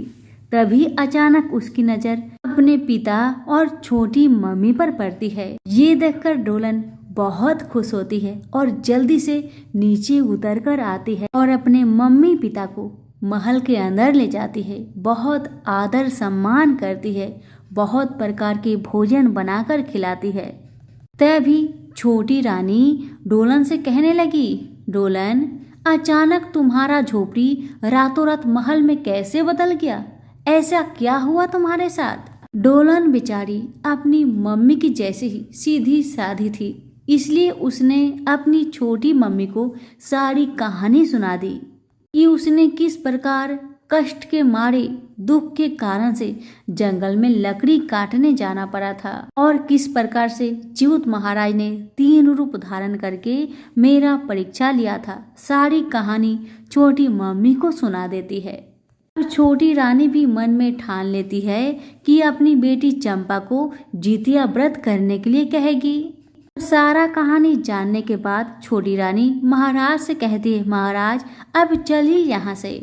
सारा जानकारी लेकर छोटी रानी अपने महल में आती है और अपनी बिटिया चंपा को बुलावा भेजती है। चंपा अपने ससुराल से मायके चली आती है। तब छोटी रानी अपनी बेटी चंपा से कहने लगती है, चंपा, डोलन तो बहुत बड़ी महल में रह रही है, उसके महल के आगे तुम्हारा महल कुछ भी नहीं और मेरा महल भी कुछ भी नहीं। ये सब उसको जितिया व्रत के प्रभाव से मिला है। तुम भी जितिया का व्रत करना। अगले साल जब जितिया का व्रत आएगा तुम भी जितिया का व्रत करना। और डोलन ने क्या क्या किया था मैं तुम्हें बताती हूँ। डोलन ने सुबह सुबह जंगल में गई थी लकड़ी काटने को, तो उसे गाय माता मिली थी और उसके बाद नाग देवता मिले थे और उसके बाद बूढ़ी माई मिली थी। डोलन कैसे कैसे की थी सारी कहानी छोटी रानी अपनी बिटिया चंपा को अच्छे से समझा देती है। और जब अगले साल जितिया का व्रत आया, चंपा भी ठीक वैसे ही करती है। चंपा भी सुबह सुबह अपने महल से निकल जाती है जंगल की ओर। चलते चलते कुछ दूर आगे बढ़ने पर उसे वही गाय माता मिलती है। गाय माता कहने लगी, चंपा चंपा तुम कहाँ जा रही हो? चंपा कहने लगी, परसों जीवत पूजा है ना, मैं लकड़ी काटने जा रही हूँ। लकड़ी लाऊंगी, उसे बेचूंगी, 2 पैसा मिलेगा, उसी से तो मैं जीवत पूजा करूंगी, जीवत भगवान को भोजन दूंगी। चंपा की बातें सुन गाय माता कहने लगी, चंपा मेरे पेट में बहुत दर्द है, क्या थोड़ा दबा दोगी? गाय माता की बातें सुन चंपा कहने लगी, ना बाबा ना, मैं तुम्हारा पेट क्यों दबाऊं? तुम्हारा शरीर में तो गोबर लथपथ है, कितना गंध कर रहा है, छी। मैं तुम्हारा पेट बिल्कुल नहीं दबाऊंगी, जाओ किसी और से दबा लेना। असल में वो तो गाय माता थी ही नहीं, वो तो जीवत भगवान थे जो कि चंपा का परीक्षा ले रहे थे। पहला परीक्षा में तो चंपा असफल रही। अब कुछ दूर आगे चलने पर उसे फिर नाग देवता मिलते हैं जो कि मकड़े के जाले में फंसे हुए होते हैं। नाग देवता चंपा को देखने के बाद कहते हैं, चंपा चंपा तुम कहाँ जा रही हो? चंपा कहने लगी, बाबा मैं जंगल में जा रही हूँ लकड़ी काटने, परसों जितिया का पूजा है ना, लकड़ी काट कर लाऊंगी, उसे बेचूंगी, 2 पैसा आएगा तो उसी पैसे से जीवत भगवान को भोजन दूंगी। चंपा की बातें सुन नाग बाबा कहने लगे, चंपा देखो ना, मैं बहुत साल से इस मकड़े के जाले में फंसा हुआ हूँ, थोड़ा निकाल दोगी मुझे? चंपा कहने लगी, ना बाबा ना, मैं तुमको जाले से निकालूं ताकि तुम मुझे डस लो? ना बाबा ना, मैं तो तुम्हें निकालूंगी नहीं। इतना कहकर चंपा और आगे बढ़ गई। आगे बढ़ने पर उसे वही बूढ़ी माई मिलती है। बूढ़ी माई चंपा से कहने लगी, चंपा चंपा तुम कहाँ जा रही हो? चंपा कहने लगी, मैं जंगल जा रही हूँ लकड़ी काटने, परसों जीवत पूजा है ना, लकड़ी बेचूंगी, 2 पैसा आएगा, उसी से तो भोजन बनाऊंगी और जीवत भगवान को दूंगी, इसीलिए मैं लकड़ी काटने जा रही हूँ। बूढ़ी माई ने कहा, चंपा मेरा पैर में बहुत दर्द है, थोड़ा सा मेरा पैर दबा दो ना। चंपा कहने लगी, ना बाबा ना, तुम्हारे तो पूरा शरीर में घाव है, मवाद है। छी, मैं तो तुम्हें हाथ भी नहीं लगाऊंगी। जाओ, किसी और से अपना पैर दबा लेना। इतना कहकर चंपा आगे बढ़ गई और ढेर सारी लकड़ी जंगल से काटकर अपने सर पे रखकर बाजार गई बेचने, लेकिन उसका लकड़ी कोई भी नहीं खरीदा। अब चंपा क्या करती है, जितिया व्रत के नहाए खाए के दिन अच्छा अच्छा भोजन बनाकर खुद पेट भर के खा लेती है और जीवत भगवान के लिए भूसा का रोटी बनाकर दे देती है। जब जीवत भगवान 3 बजे सुबह में आते हैं तो कहते हैं, चंपा चंपा मेरे लिए तुम क्या बनाई है? तब चंपा कहने लगी, मेरे घर में कुछ है जो मैं बनाऊंगी, वही रखा है भूसा का रोटी, उसी को खा लीजिए और चले जाइए। जीवत महाराज तो चंपा की सारी कहानी जानते ही थे। भगवान तो जानते ही थे कि चंपा ने दाल चावल सब्जी बनाकर पेट भर के खा लिया है और मेरे लिए भूसा का रोटी रख दिया है। भगवान भी चंपा को सबक सिखलाने के लिए वही भूसा का रोटी खाकर महल में इतना गैस छोड़ते हैं कि महल में रहना बहुत मुश्किल हो गया था। अब तो छोटी रानी बहुत क्रोधित होती है। वह कहती है महाराज से कि डोलन ने मुझसे झूठा कहानी बताकर मेरा महल को नरक बना दिया है। इतना कहकर राजा रानी और चंपा तीनों जन डोलन के महल में जा पहुंचे और छोटी रानी महल में जाकर जोर जोर से चिल्लाने लगी, डोलन ओ डोलन इधर आओ, तुमने मुझसे झूठ कहा था। तुमने व्रत करके अपनी झोपड़ी को महल बनवा लिया, लेकिन मेरी बेटी ने व्रत किया तो महल बदबू से भर गया। तुमने मुझसे झूठ क्यों कहा? बताओ, जल्दी बताओ। डोलन हाथ जोड़कर अपनी छोटी मम्मी से कहने लगी, माँ मैं आपसे झूठ क्यों बोलूँ माँ? आपको तो पता ही होगा कि आपने मेरा शादी कैसा घर में करवाया था। कितना दुख से मैं अपना जीवन व्यतीत कर रही थी। मेरे पास पैसा कहाँ था कि मैं जितिया व्रत का पूजन सामग्री खरीद कर ला सकूं। इसलिए मैंने बहुत सोच विचार करके सोचा कि क्यों ना जंगल में जाया जाए, वहाँ से लकड़ी काट के लाऊंगी तो बेचूंगी, उसी पैसे से मैं जीवत भगवान का व्रत करूंगी। यही सोचकर मैं जंगल में गई थी। लेकिन आपकी बेटी चंपा, उसके पास क्या चीज़ का कमी था? कुछ का कमी था, फिर भी वो नौटंकी करके जंगल में गई लकड़ी काटने। ऊपर से नहाए खाए के दिन आपकी बिटिया ने क्या किया, अच्छा अच्छा भोजन बना के खुद पेट भर के खा ली और जीवत महाराज को भूसा का रोटी दे दी थी। तो उसके साथ क्या होगा बताइए? यही तो होगा। मैंने तो अपने बेटे के सलामती के लिए जितिया का व्रत किया था, लेकिन आप लोग तो मेरा महल देखकर किया था। आपके मन में लालच कूट कूट कर भरा था। आपके साथ तो ये होना निश्चित ही था। जो भी भक्त श्रद्धा भक्ति के साथ जीवत महाराज का व्रत करता है, उसके घर में अन्न धन का भंडार भर जाता है और जीवत महाराज उसके पुत्र की रक्षा करते हैं, दीर्घ आयु प्रदान करते हैं। इतना कहने के बाद डोलन ने चंपा से कहा, चंपा तुम अभी जीवत महाराज से क्षमा मांगो तो तुम्हारे घर की सारी परेशानी ठीक हो जाएगी। डोलन ने चंपा से माफ़ी मांगा और छोटी रानी भी चंपा से माफ़ी मांगी और राजा ने भी चंपा से माफ़ी मांगा और सभी मिलकर जीवत महाराज से प्रार्थना करने लगे, हे जीवत महाराज मेरी गलती को क्षमा करे, अब से मैं ऐसा गलती कभी भी नहीं करूँगा। इतना कहकर राजा डोलन को अपने रथ में बैठाकर अपने महल ले जाते हैं और बड़ी रानी से मिलवाते हैं। अब सभी प्रेम से मिलजुल कर रहने लगे। सभी प्रेम से बोलिए, जीवत महाराज की जय हो। एक गांव में एक माता पिता रहते थे और उनके 2 बच्चे। कुछ समय बीतने के बाद पिता की मृत्यु हो जाती है। माँ अपने दोनों बेटे को पाल पोस कर बड़ा करती है और फिर दोनों बेटे का विवाह हो जाता है।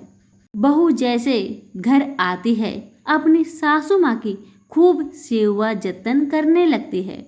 इसी तरह से महीना बीत गया।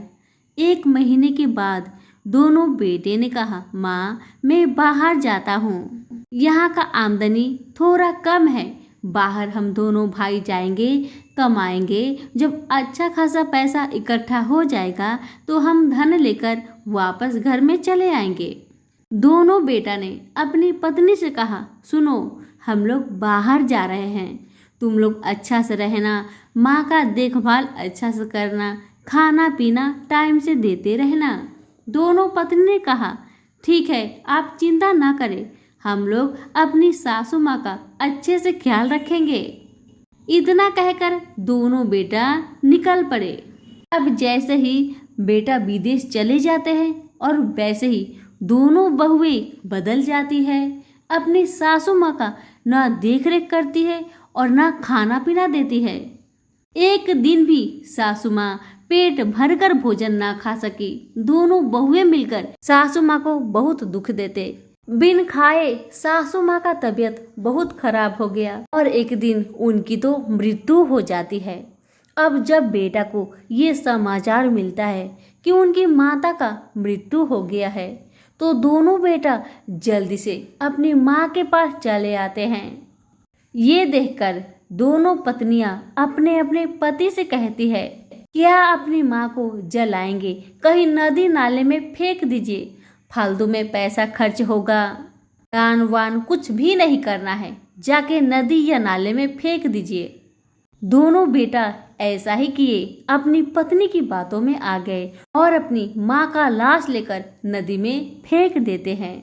अब जैसे दोनों भाई लाश को नदी में फेंककर घर में आते हैं, वैसे ही दोनों पत्नियां अपने अपने पति से कहते हैं, क्या क्रियाक्रम कीजिएगा अपनी माँ का, फालतू में पैसा खर्चा कीजिएगा, यहाँ तो खुद अपना ही खर्चा चलता नहीं है, उधर मरी हुई माँ का क्रियाक्रम करेंगे, कुछ भी नहीं करना है।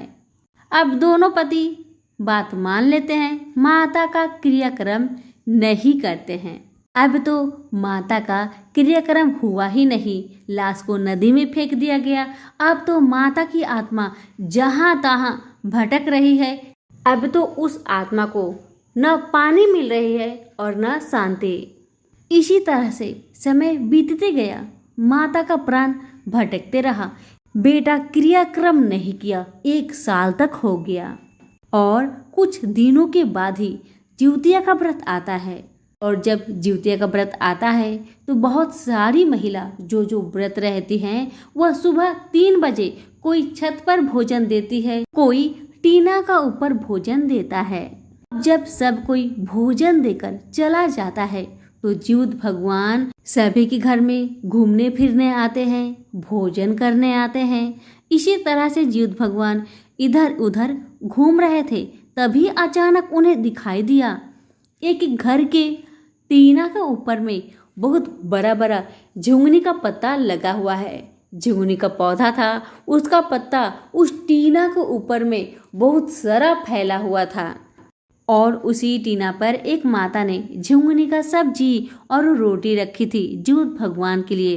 रोटी को तो बिल्ली लेके चली जाती है, जो सब्जी था वहीं पे जिउत भगवान देखते हैं जिस माता का मृत्यु हुआ था, जिसे बेटा ने पानी में फेंक दिया था, उन्हीं का प्राण झुंगनी के पत्ते को तोड़ने का कोशिश कर रहा है ताकि उस सब्जी को उठाकर वो खा सके। वो प्राण तो पानी के बिना पूरा तड़प रहा था। बहुत कोशिश करने के बावजूद भी वह प्राण झुंगनी के पत्ते को नहीं तोड़ पाया और न सब्जी को उठा के खा पाया। ये देख के जिउत भगवान को बहुत दुख हुआ। भगवान उस माता के प्राण को देखकर उनके साथ जो हुआ भगवान तो जान लेते हैं। उसके बाद भगवान बहुत नाराज हो जाते हैं। उन दोनों बहुओं को भगवान ने सजा दिए। सजा ये था कि उनके घर के अन्न और पानी सारे समाप्त हो गए थे। जिस दिन निर्जला व्रत था उस दिन भगवान ने अपने शक्ति से उनके घर के पानी, अन्न, अनाज सबको समाप्त कर दिए। अब वो दोनों बहुएं बहुत तड़प रही है एक घुट पानी के लिए, जैसे उनकी सासू माँ तड़प रही है एक बूंद पानी के लिए। इसी तरह दोनों बहुएं पूरा घर छान मारी, न पानी मिला न अनाज मिला। दोनों बहुएं मिलकर कुएं पर जाती है, जल भरकर जैसे ही लाती है वैसे ही सारा जल सूख जाता है। क्योंकि दोनों बहुएं ने अपने पति से कहकर सासू माँ का क्रियाक्रम तो नहीं करवाया था। उनके मुंह में तो पानी ही नहीं जा रहा है, क्योंकि क्रियाक्रम हुआ नहीं, गया हुआ नहीं। इसका सजा दोनों बहू को तो मिलना ही था। जैसे जैसे सासू माँ तड़प रही थी, ठीक वैसे ही दोनों बहू भी तड़प रही थी एक घुट पाने के लिए। अब ज्योत भगवान रात के समय में बूढ़ी माई के दोनों बेटे के सपने में आते हैं और सपने में कहते हैं, देखो तुम दोनों ने तो अपनी माँ को पानी में फेंक दिया, क्रियाक्रम किया नहीं। तुम्हारी माँ जहाँ तहाँ भटक रही है एक बूंद पाने के लिए। आज उसका ही सजा मैंने तुम्हारी दोनों पत्नी को दिया है। अगर तुम अपनी माँ का क्रियाक्रम गया नहीं किया, सजा तुम्हें भी मिलेगी। और इधर दोनों पत्नियों के सपने में आके ज्योत भगवान कहने लगे, कैसा लगा तुम्हें आज सारा दिन उपवास करके बिना पानी का तड़प के? तुम्हारी सास 1 साल से तड़प रही है एक बूंद पानी के लिए, तो सोचो उनको कैसा लग रहा होगा। आज एहसास हुआ तुम्हें? अभी से सुधर जाओ, गया करवाओ, क्रियाक्रम कराओ, ताकि उनके आत्मा को शांति मिले। दोनों बहुएं सपने में हाथ जोड़कर ज्योत भगवान से माफी मांगती है। ज्योत भगवान कहते हैं, माफी ऐसे नहीं मिलेगी, जब तक तुम्हारी सासू माँ के आत्मा को शांति ना मिले तब तक तुम पति पत्नी शांति से नहीं रहोगे। और फिर ज्योत भगवान कहते हैं, जैसे सुबह होगा तुम दोनों गरम गरम चावल बनाकर खाना और जितना पानी पी सको उतना पानी पीना। दोनों बहुएं जैसे ही सुबह हुआ गरम गरम चावल बनाया, चावल तो खाया कम और पानी खूब पिया। जितना वो लोग पानी पी रहा है उतना उसके सास के प्राण को थोड़ा थोड़ा शांति मिलता है। और ज्योत भगवान इतना भी कहते हैं, अगला साल से तुम लोग जितिया का व्रत करो और नहाए खाए की रात को अच्छा अच्छा पकवान बनाकर 3 बजे भोर में मरवाला लोग को दो, चिलो सियारी को दो, ज्योत भगवान को दो। इससे तुम्हारे घर में शांति बनी रहेगी। लेकिन ध्यान रखना, झिंगुनी के पात पर ही देना और झिंगुनी का सब्जी होना ही चाहिए। अब जैसे ही अगला साल आता है, दोनों बहुएं जितिया का व्रत करती है नियम पूर्वक विधि विधान से। और झिंगुनी के पत्ते पर जो जो भोजन उनकी सासू माँ को पसंद था वही वही भोजन बनाकर झिंगुनी के पात पर रखती है। झिंगुनी की सब्जी और बहुत सारे पकवान बनाकर 3 बजे भोर में मरवाले लोग को देती है, ज्योत भगवान को देती है, चिलो सियारों को देती है। उसके बाद से उनके घर में शांति और खुशहाली बनी रहती है। तो बोलिए प्रेम से ज्योत भगवान की जय हो। बहुत समय पहले की बात है, एक गांव में एक परिवार में 4 सदस्य रहते थे, माता पिता और उनके 2 बच्चे, एक लड़का और एक लड़की। लड़का बड़ा था, उसका नाम था मोहन, और लड़की का नाम था खुशी। खुशी छोटी थी। बहुत मेहनत मजदूरी करके माता पिता अपने दोनों बच्चों का पालन पोषण करते हैं और पढ़ा लिखा कर बच्चे को बड़ा कर देते हैं। दुख इस बात का था कि माता पिता को अपने दोनों बच्चों से सुख नहीं लिखा हुआ था, क्योंकि बच्चे जैसे ही 20 वर्ष के हो जाते हैं वैसे ही माता और पिता दोनों जन का मृत्यु हो जाता है। पहले पिता ये दुनिया छोड़ के चले जाते हैं, उसके कुछ दिनों बाद ही माता भी दुनिया छोड़कर चली जाती है। अब दोनों बच्चे बड़े कष्ट में रहने लगे। जैसे तैसे करके दिन बीतने लगा। एक दिन खुशी ने अपने भाई मोहन से कहा, भैया आप शादी क्यों नहीं कर लेते? शादी कर लेते तो भाभी घर में आती तो अच्छा लगता हमें। तो भाई को भी लगा कि मेरी बहन खुशी ठीक ही कह रही है, मुझे विवाह कर लेना चाहिए। तो भाई एक अच्छा सा लड़की ढूंढकर उससे विवाह करके अपने घर को ले आता है। अब तो घर में 3 जन हो गए, भैया भाभी और ननद। तीनों जन एक साथ रहा करते थे। दिन इसी तरह से बीतने लगा। अब तो खुशी भी विवाह योग हो गई थी, इसलिए एक दिन खुशी की भाभी ने अपने पति से कहा, सुनिए जी, खुशी भी बड़ी हो गई है, उसका भी विवाह कर देना चाहिए।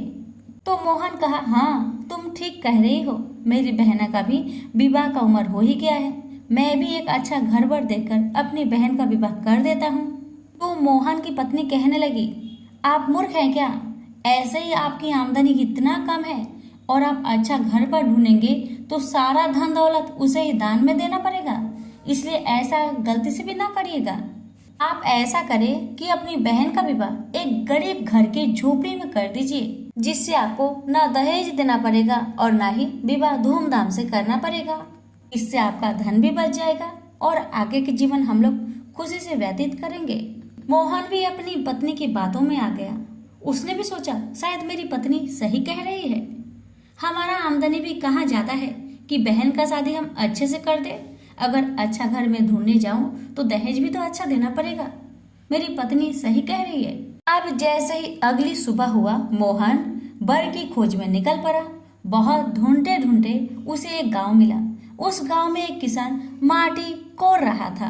भी मोहन ने कहा, हे किसान चाचा, मुझे अपनी बहन के लिए एक बर की तलाश है। क्या आप मेरे बहन के बर के तलाश में मेरा मदद करेंगे? तो किसान ने कहा, मेरा भी एक बेटा है, उसका नाम है नेहरू। मैं बहुत गरीब हूँ, इसी झोपड़ी में रहता हूँ और मेरा बेटा नेहरू एक राजपूत का घर में काम करता है। हम लोग बहुत गरीब है। मेरा रोज का आमदनी 2 रुपया है और नेहरू का भी रोज का आमदनी 2 रुपया है। और इस गांव में सभी लोग बहुत गरीब ही है। इस गांव में तुम्हें कोई अमीर लोग नहीं दिखेगा।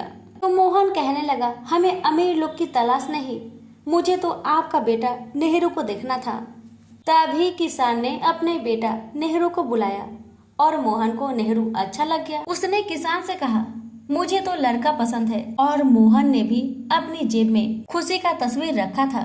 उसने भी झट से नेहरू को खुशी का तस्वीर दिखा दिया और किसान को, दोनों जन को खुशी बहुत अच्छी लगी। किसान ने कहा, मुझे तो रिश्ता मंजूर है। भाई ने शादी का दिन तय करके एक मंदिर में ले जाकर खुशी का और नेहरू का विवाह करवा दिया। ना दान दिया, ना दहेज दिया। बहन को झोपड़ी में ढकेल दिया। बहन ससुराल पहुंची, बहुत कष्ट से जीवन व्यतीत करने लगी। कुछ साल बीतने के बाद खुशी गर्भवती हो गई। खुशी ने जुड़वा बच्चे को जन्म दिया, एक लड़का और एक लड़की। शादी के कुछ साल बीत जाने के बाद भी कभी मोहन अपनी बहन को देखने नहीं आया कि मेरी बहन कैसी है, सुख में है या दुख में है। उसे अपनी बहन से कोई मतलब ही नहीं रखना था। एक दिन की बात है, जिस गांव में खुशी रहती थी उसी गांव में एक आदमी था जो घूम घूम कर खिलौना बेचता था। एक दिन घूमते घूमते वह आदमी खुशी जहाँ रहती थी उसके ससुराल के पास पहुंच गया। अब तो खुशी के दोनों बच्चे 5 वर्ष के हो चुके थे। दोनों घर के बाहर आंगन में खड़े होकर खेल रहे थे। तभी अचानक उन बच्चों का नजर खिलौने वाले अंकल पर पड़ गया। अब खिलौना देखकर बच्चे बहुत खुशी हो गए। अब तो बच्चों को चाहिए था खिलौना। अब दोनों बच्चे चिल्लाने लगे जोर जोर से, मम्मी, ओ मम्मी, मुझे खिलौना चाहिए, मेरे लिए खिलौना कीन दो ना मम्मी, मेरे लिए खिलौना कीन दो ना मम्मी। दोनों बच्चे जिद करने लगे, मुझे खिलौना चाहिए तो चाहिए। बच्चे की जिद देखकर खुशी बहुत उदास मन से बच्चे को प्यार से समझाती है, देखो मेरे प्यारे बच्चे, तुम लोग तो देख रहे हो ना तुम्हारे पापा कितने गरीब है और तुम्हारे पापा की आमदनी कितना कम है। हमें तो कभी भोजन मिलता है तो कभी नहीं मिलता है। तुम सब तो देख ही रहे हो ना, तो खिलौना कैसे मैं खरीदूं बताओ। जब तुम्हारे पापा का महीना लगेगा, जो 2 पैसा मिलेगा उसी पैसे से मैं खिलौना किन दूंगी। तुम लोग रो मत। बेचारी खुशी की दुख भरी बातें सुनकर खिलौना वाला भैया कहने लगा, खुशी, ओ खुशी, तुम क्यों उदास हो? लो लो खिलौना, लो अपने बच्चे को दे दो, तुम बाद में पैसा दे देना, लो खिलौना दे दो। खुशी दिल की बहुत अच्छी थी। उसने कहा, नहीं भैया नहीं, मुझे नहीं चाहिए खिलौना, क्योंकि इस खिलौने में आपने भी तो अपना कुछ पैसा लगाया है। ताकि इस खिलौना को बेच के 2 पैसा कमाएंगे और उसी पैसे तो अनाज लेकर अपने घर में जाएंगे। आपका भी तो परिवार है, घर संसार है, पैसे में फ्री में खिलौना ले लो। लेकिन वह खिलौना वाला भाई नहीं माना।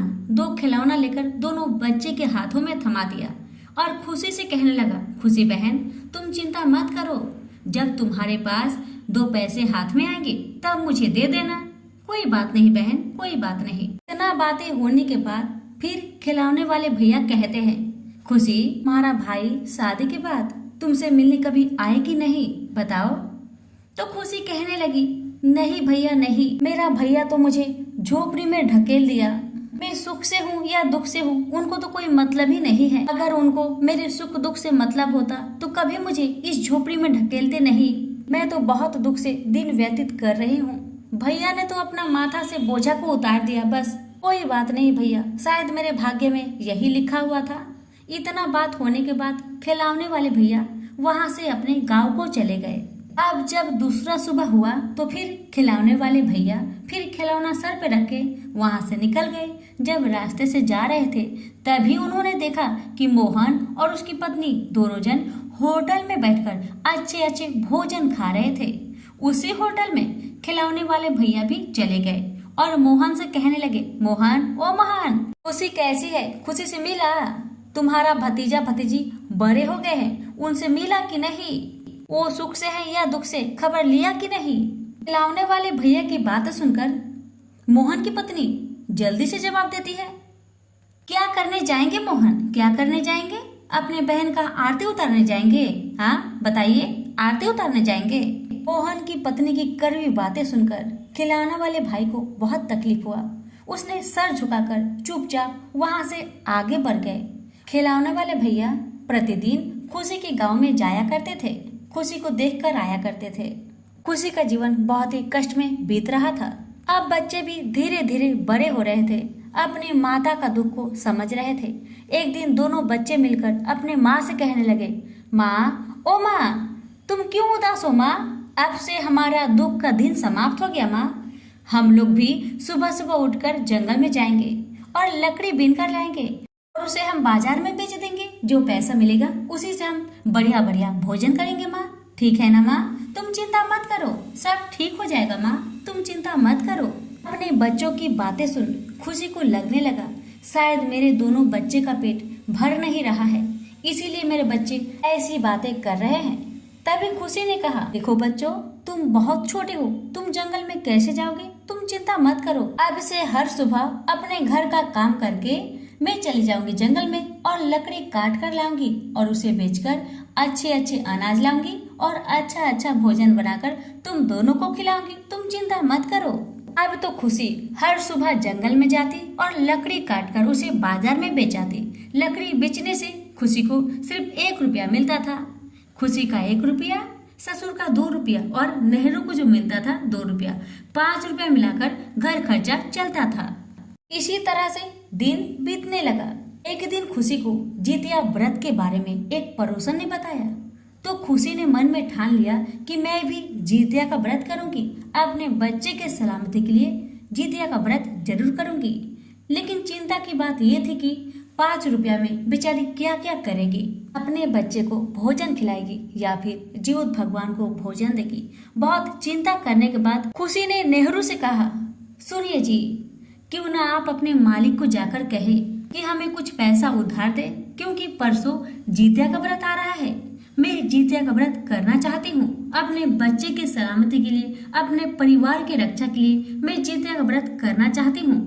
आप अपने मालिक से कहिए ना कुछ पैसा उधार दे दे। तो नेहरू ने कहा, ठीक है, मैं कल ही जाकर मालिक से बात करता हूँ। नेहरू कल ही सुबह जाकर अपने मालिक से कहने लगा, मालिक ओ मालिक, जितिया पूजा आ गया है, कुछ पैसा उधार दे दीजिए ना, मेरी पत्नी जितिया व्रत करना चाहती है। वो नेहरू के मालिक कहने लगा, वाह नेहरू वाह, तुमने क्या बात कहा, अभी तुम्हारा महीना लगने में 4-5 दिन बाकी है, मैं तुम्हें अभी पैसा दे दूं ताकि तुम पैसा खाकर हजम कर दो। ऐसा मूर्ख नहीं, पूरा काम करोगे तभी तुम्हें पैसा मिलेगा, अन्यथा नहीं मिलेगा। लेकिन नेहरू अपने मालिक के सामने हाथ जोड़कर फिर से प्रार्थना करने लगा, मालिक ऐसा ना कहे, पैसा दे दीजिए, क्योंकि आज ही जितिया व्रत की नहाय खाए का दिन है, ऐसा मत कहिए। नेहरू की बातें सुन मालिक गुस्सा हो गया और क्रोध में अपने कमरे में जाकर 2 चिपरी लेकर आया। गाय का गोबर का 2 चिपरी लेकर आया और उसी को नेहरू के हाथ में थमा दिया और कहने लगा, ले जाओ इसी को और इसको ही कह देना तुम्हारी पत्नी को जीवित भगवान को दे दे, समझ गया? जाओ यहाँ से निकलो, इसके अलावा मेरे पास कुछ भी नहीं है तुम्हें देने को। नेहरू बड़े दुख मन से वह दोनों चिपरी लेकर अपने घर में आता है और अपनी पत्नी खुशी के हाथों में देता है और कहता है, खुशी देखो मेरे मालिक कितने कठोर है, मैंने बहुत प्रार्थना किया कि 2 पैसा मुझे दे, ताकि मेरी पत्नी जीवत भगवान को अच्छा अच्छा भोजन बना कर दे सके। लेकिन निर्दयी मालिक ने मुझे गाय के गोबर की 2 चिपरी हाथों में धरा दिया और कह दिया, इसी को ले जाओ और अपनी पत्नी को कहना यही चिपरी जीवत भगवान को भोजन में दे दे। खुशी ने बहुत उदास मन से वह दोनों चिपरी को लेकर अपने कमरे में रख दिया और उसने सोचा अब मुझे ही कुछ करना पड़ेगा। खुशी उसी समय जंगल में निकल गई और ढेर सारे लकड़ी काट कर बाजार में लेकर गई बेचने, और बाजार में बेचने के बाद उसे 2 रुपया मिला और ससुर का कमाई 2 रुपया लेकर 4 रुपया मिलाकर अपने ससुर के हाथ में थमाती है और कहती है, ससुर जी आज जितिया व्रत के नहाय खाए का दिन है, आप बाजार जाकर थोड़ा झुंगनी और आटा ला दीजिए और मेरे लिए एक जितिया का धागा भी ला दीजिएगा। ऐसे खुशी ने कहा। ससुर ने वैसा ही किया, बाजार जाकर सारा सामान लाकर दे दिए। खुशी ने सुबह से लेकर कोई भी भोजन नहीं पकाया था, क्योंकि ना पैसा था और ना सामग्री थी। जब पैसा आया तो सामग्री तो बहुत कम थी, क्योंकि जीवत भगवान को भी तो भोजन देना था। इसलिए खुशी ने शाम को ही भोजन बनाना शुरू कर दिया और भोजन बनाने के बाद सबसे पहले जीवत भगवान के लिए भोजन निकाल के रख दी और जितना भोजन पका अपने दोनों बच्चों को खिलाई, पति को दी, ससुर जी को दी और जो बचा कुचा बचा था खुशी ने उसे खा लिया। अब जैसे ही सुबह का 3 बजता है तो खुशी जो खाना जीवत भगवान के लिए रखी थी उसे झुंगनी के पत्ते में करके जीवत भगवान को दे आती है। जीवत भगवान से हाथ जोड़कर माफी भी मांगती है, हे भगवान हमारे पास जो है वो मैं आपको दे रही हूँ, आप हमारे कष्ट को समझेंगे, हमारी गलती को क्षमा करेंगे। इतना कहकर खुशी अपने कमरे में आकर सो गई। अब जीवत भगवान खुशी का हाथों के बना हुआ भोजन खाने के लिए चले आते हैं और जीवत भगवान खुशी मन से जो खुशी ने बना कर दिया था उसे ग्रहण करते हैं। जीवत भगवान से क्या छुपा था, जीवत भगवान तो सब जानते हैं कि खुशी कितनी कष्ट में है। जीवत भगवान को मालिक के व्यवहार के बारे में भी पता था, मालिक ने चिपरी दिया था ये भी जीवत भगवान जानते थे। तो जीवत भगवान भोजन करके खुशी के कमरे में जाकर वो गैठी को सोने में बदलकर वहां से चले जाते हैं।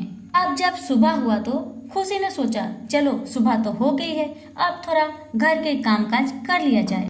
यही सोचकर खुशी ने झाड़ू लेकर जैसे ही कमरे की सफाई करना शुरू किया, वैसे ही उसने देखा उसके कमरे से पलंग के नीचे से बहुत रोशनी आ रही है, वह चिपरी बहुत चमक रही है। खुशी तो समझ गई ये तो जीवत भगवान की कृपा है, यह चिपरी सोने में बदल गया। खुशी के मारे अपने ससुर जी, अपने पति और अपने बच्चे को पुकारती है। घर के सभी सदस्य देखकर बहुत खुश होते हैं। ससुर जी कहने लगते हैं, खुशी बेटा ये तो तेरा ही भक्ति का फल है, जीवत भगवान तुम पर अति प्रसन्न है, शायद इसीलिए जीवत भगवान तुम्हारे घर में धन के भंडार भर गए। खुशी बेटा तुम अगले साल बड़े धूमधाम के साथ जितिया का व्रत करना, मैं सारा सामग्री लाकर तुम्हें दूंगा, अब तुम्हें कोई कष्ट नहीं होगा, तुम अपना व्रत को अच्छे से करो। इतना कहकर ससुर अपने काम पे चले जाते हैं। अब तो नेहरू उसी सोना को बाजार में बेचकर अपने घर को अच्छे से बना लेता है और अपने बच्चों के लिए, पिता के लिए, बीवी के लिए ढेर सारे अच्छे अच्छे कपड़े खरीद कर लाता है और घर में ढेर सारा अनाज भर देता है। अब जैसे ही शाम के 4 बजते हैं तो खुशी भी गांव के औरतों के साथ जाकर नदी में स्नान करती है और जीवत भगवान का पूजन करके कथा सुनती है और गले में जितिया को धारण करती है। और जब पूजा पाठ हो जाता है तो खुशी भी अपने घर को चली आती है और रात जैसे तैसे व्यतीत हो जाता है। अब जैसे ही सुबह हुआ खुशी ने घर का काम धाम करके पूजा पाठ करके गरम गरम भोजन बनाकर पारण करती है। अब तो इधर नेहरू अपने मालिक के घर में काम करने जाना बंद कर देता है, क्योंकि अब तो दुख किसी बात का था ही नहीं। नेहरू के घर में अन्न धन का भंडार भरा हुआ था जीवत भगवान की कृपा से। अब तो नेहरू मालिक के घर में काम करना छोड़ दिया। अब तो मालिक सोच रहा था ये नेहरू मेरे घर में काम करने क्यों नहीं आ रहा है। एक दिन मालिक बाजार जा रहा था, उस दिन नेहरू भी बाजार में ही जा रहा था। दोनों का मुलाकात उसी दिन रास्ते में हो जाता है। तभी मालिक नेहरू से कहता है, ओ नेहरू लो तुम्हारा महीना पूरा हो गया है, लो पैसा लो। तो नेहरू कहने लगा, नहीं मालिक नहीं, मुझे आपका पैसा नहीं चाहिए और आपके घर में काम भी नहीं करना है, इस पैसा को आप ही रख लीजिए। इतना कहकर नेहरू बाजार चला जाता है। अब तो मालिक गुस्सा हो गया, उसने सोचा अब तो नेहरू का शिकायत उसके पापा से करना पड़ेगा। अब तो जैसे ही सुबह हुआ तो मालिक नेहरू के घर के पास चले जाते हैं, लेकिन नेहरू का घर तो मिलता ही नहीं है। आस पड़ोस में पूछने के बाद तभी पता चलता है कि ये जो महल है यही नेहरू का है। अब तो मालिक नेहरू का घर का दरवाजा को खटखटाता है तो नेहरू दरवाजा को खोलता है और नेहरू के पीछे उसकी पत्नी खड़ी रहती है। नेहरू कहता है, क्या बात है मालिक, आज आप हमारे घर आए, क्या बात है, कोई काम था आपको? नेहरू की बातें सुन खुशी ने नेहरू से कहा, ये मालिक वही है जिन्होंने आपको जितिया व्रत करने के लिए चिपरी दिया था और चिपरी को बोला था ज्योत भगवान को भोजन के रूप में देने के लिए, क्या वो वही मालिक है? तो नेहरू ने कहा, हाँ ये वही मालिक है। अब तो खुशी बहुत क्रोध से भर गई, तो मालिक को बहुत बातें सुनाई और कहने लगी, आप कितने कठोर दिल के हैं। मैंने मेरे पति से कहा था ज्योतिया पूजा के लिए कुछ पैसा आपसे उधार ले ले, लेकिन आपने उधार पैसा तो दिया नहीं, मेरे पति को बहुत खरी खोटी सुनाए और साथ में 2 चिपरी पकड़ा दिए। आज देखिए वही चिपरी हमें कहां से कहां पहुंचाया है। देखिए बहुत ही कष्ट उठाकर, बहुत ही मेहनत करके मैंने जितिया का व्रत किया। ज्योत भगवान का महिमा तो कोई ना जाने, आज उनकी कृपा से आज मेरे घर में अन्न धन के भंडार भरे पड़े हैं। मेरा घर घर नहीं महल बन गया है और मेरे घर में भी बहुत सारे नौकर चाकर हैं, लेकिन हम नौकर को नौकर नहीं समझते, उन्हें अपने जैसे मानते हैं। आपके जैसे हम निर्दयी नहीं हैं। उसी की बात सुनकर मालिक को बहुत खराब लगा। उसने सोचा कि मैंने बहुत बड़ा गलती कर दिया है। मालिक ने खुशी से और नेहरू से माफी मांगा और अपने घर को चला गया। तो खुशी का परिवार खुशी खुशी दिन व्यतीत करने लगा। एक दिन की बात है, खुशी के नगर के वह खिलौने वाले भैया फिर से खिलौना लेकर खुशी के नगर को आते हैं और खुशी के घर को बहुत ढूंढते हैं, मगर खुशी का घर मिलता ही नहीं। तभी उनका नजर खुशी के दोनों बच्चे पे पड़ता है। दोनों बच्चे सुंदर सुंदर कपड़े पहनकर महल के बाहर खेल रहे थे। तभी दोनों बच्चे ने खिलौना वाला अंकल को पहचान लिया और जोर जोर से चिल्लाने लगे, खिलौने वाले चाचा आ गए, खिलौने वाले चाचा आ गए। खुशी ने जब अपने बच्चे को ऐसे चिल्लाते हुए सुना तो खुशी दौड़कर महल से बाहर आई। खिलौने वाले भैया से कहने लगी, भैया आप कैसे हैं? और ये रहा आपके खिलौना का पैसे, लीजिए भैया इसे लीजिए। और अपनी सारी कहानी खिलौने वाला भैया से बताती है कितना कष्ट से उसने जितिया का व्रत किया और ज्योत भगवान उसके व्रत से प्रसन्न होकर उसके घर में अन्न धन के भंडार भर गए। अब तो खुशी खिलौने वाले भैया को अपने महल के अंदर ले जाती है, बहुत आदर सम्मान करती है, बहुत प्रकार के भोजन कराती है और ढेर सारे वस्त्र भी उन्हें खुशी खुशी देती है। खिलौने वाले भैया को बहुत अच्छा लगा क्योंकि खुशी बहुत दुख में थी तो उसे भी दुख होता था।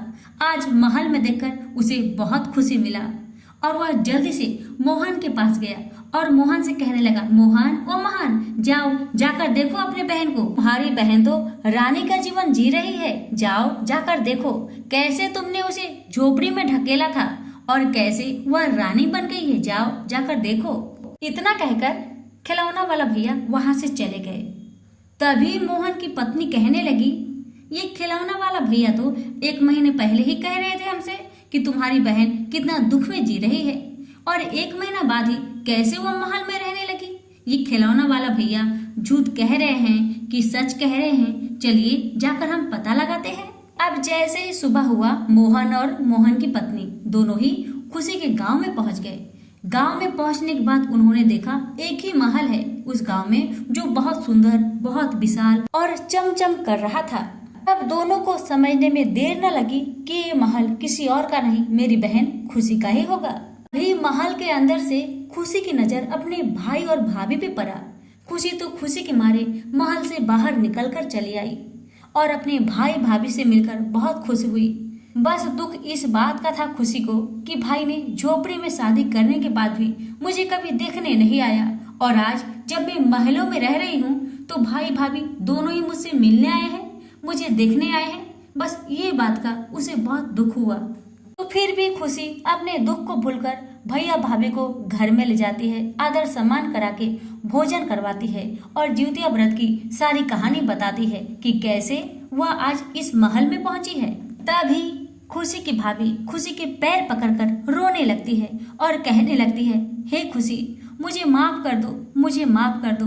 मैंने जैसे तुम्हारे भाई मोहन को सिखलाया, तुम्हारा भाई वैसा ही किया। मुझे माफ कर दो। तुम्हारा भाई तो बहुत अच्छा इंसान थे, लेकिन मेरे कहने पर तुम्हारा भाई तुम्हें बहुत कष्ट दिए। मुझे माफ कर दो और अपने भाई को भी माफ कर दो। अच्छा इंसान के साथ कभी बुरा नहीं होता खुशी, कभी बुरा नहीं होता। तुम दिल की अच्छी थी, इसीलिए तुम्हें थोड़ा दुख हुआ, लेकिन आज जीवित भगवान की कृपा से तुम रानी बन गई हो। भगवान हमेशा तुम्हें, नेहरू को और तुम्हारे बच्चे को सुखी सलामत रखे। खुशी अपने भाभी से कहने लगी, भाभी तुम भी जितिया का व्रत करो, तुम्हारे भी दुख तकलीफ जीवित भगवान समझेंगे और तुम्हारे कष्टों को हर लेंगे। अब तो अगले साल से ननद भाभी दोनों जन एक साथ जितिया का व्रत विधि विधान नियम के साथ करने लगी। जितिया व्रत के प्रभाव से खुशी तो सुखी रहने लगी। जल्दी ही मोहन को भी सुंदर एक पुत्र की प्राप्ति हुई, तो मोहन के परिवार भी सुखी जीवन व्यतीत करने लगे। हे जीवित भगवान, जैसे आपने खुशी के जीवन से दुख को दूर किया, उनके घर में अन्न धन के भंडार भर दिए, वैसे आपकी कथा कहने वाले, सुनने वाले सभी के परिवार पर अपनी कृपा सदा बनाए रखना। जिनके पुत्र है उनकी रक्षा करना, जिनके पुत्र नहीं है उन्हें पुत्र प्रदान करना। तो प्रेम से बोलिए जीवित भगवान की जय हो। कथा अच्छी लगे तो दूसरों के पास शेयर करना ना भूले। धन्यवाद।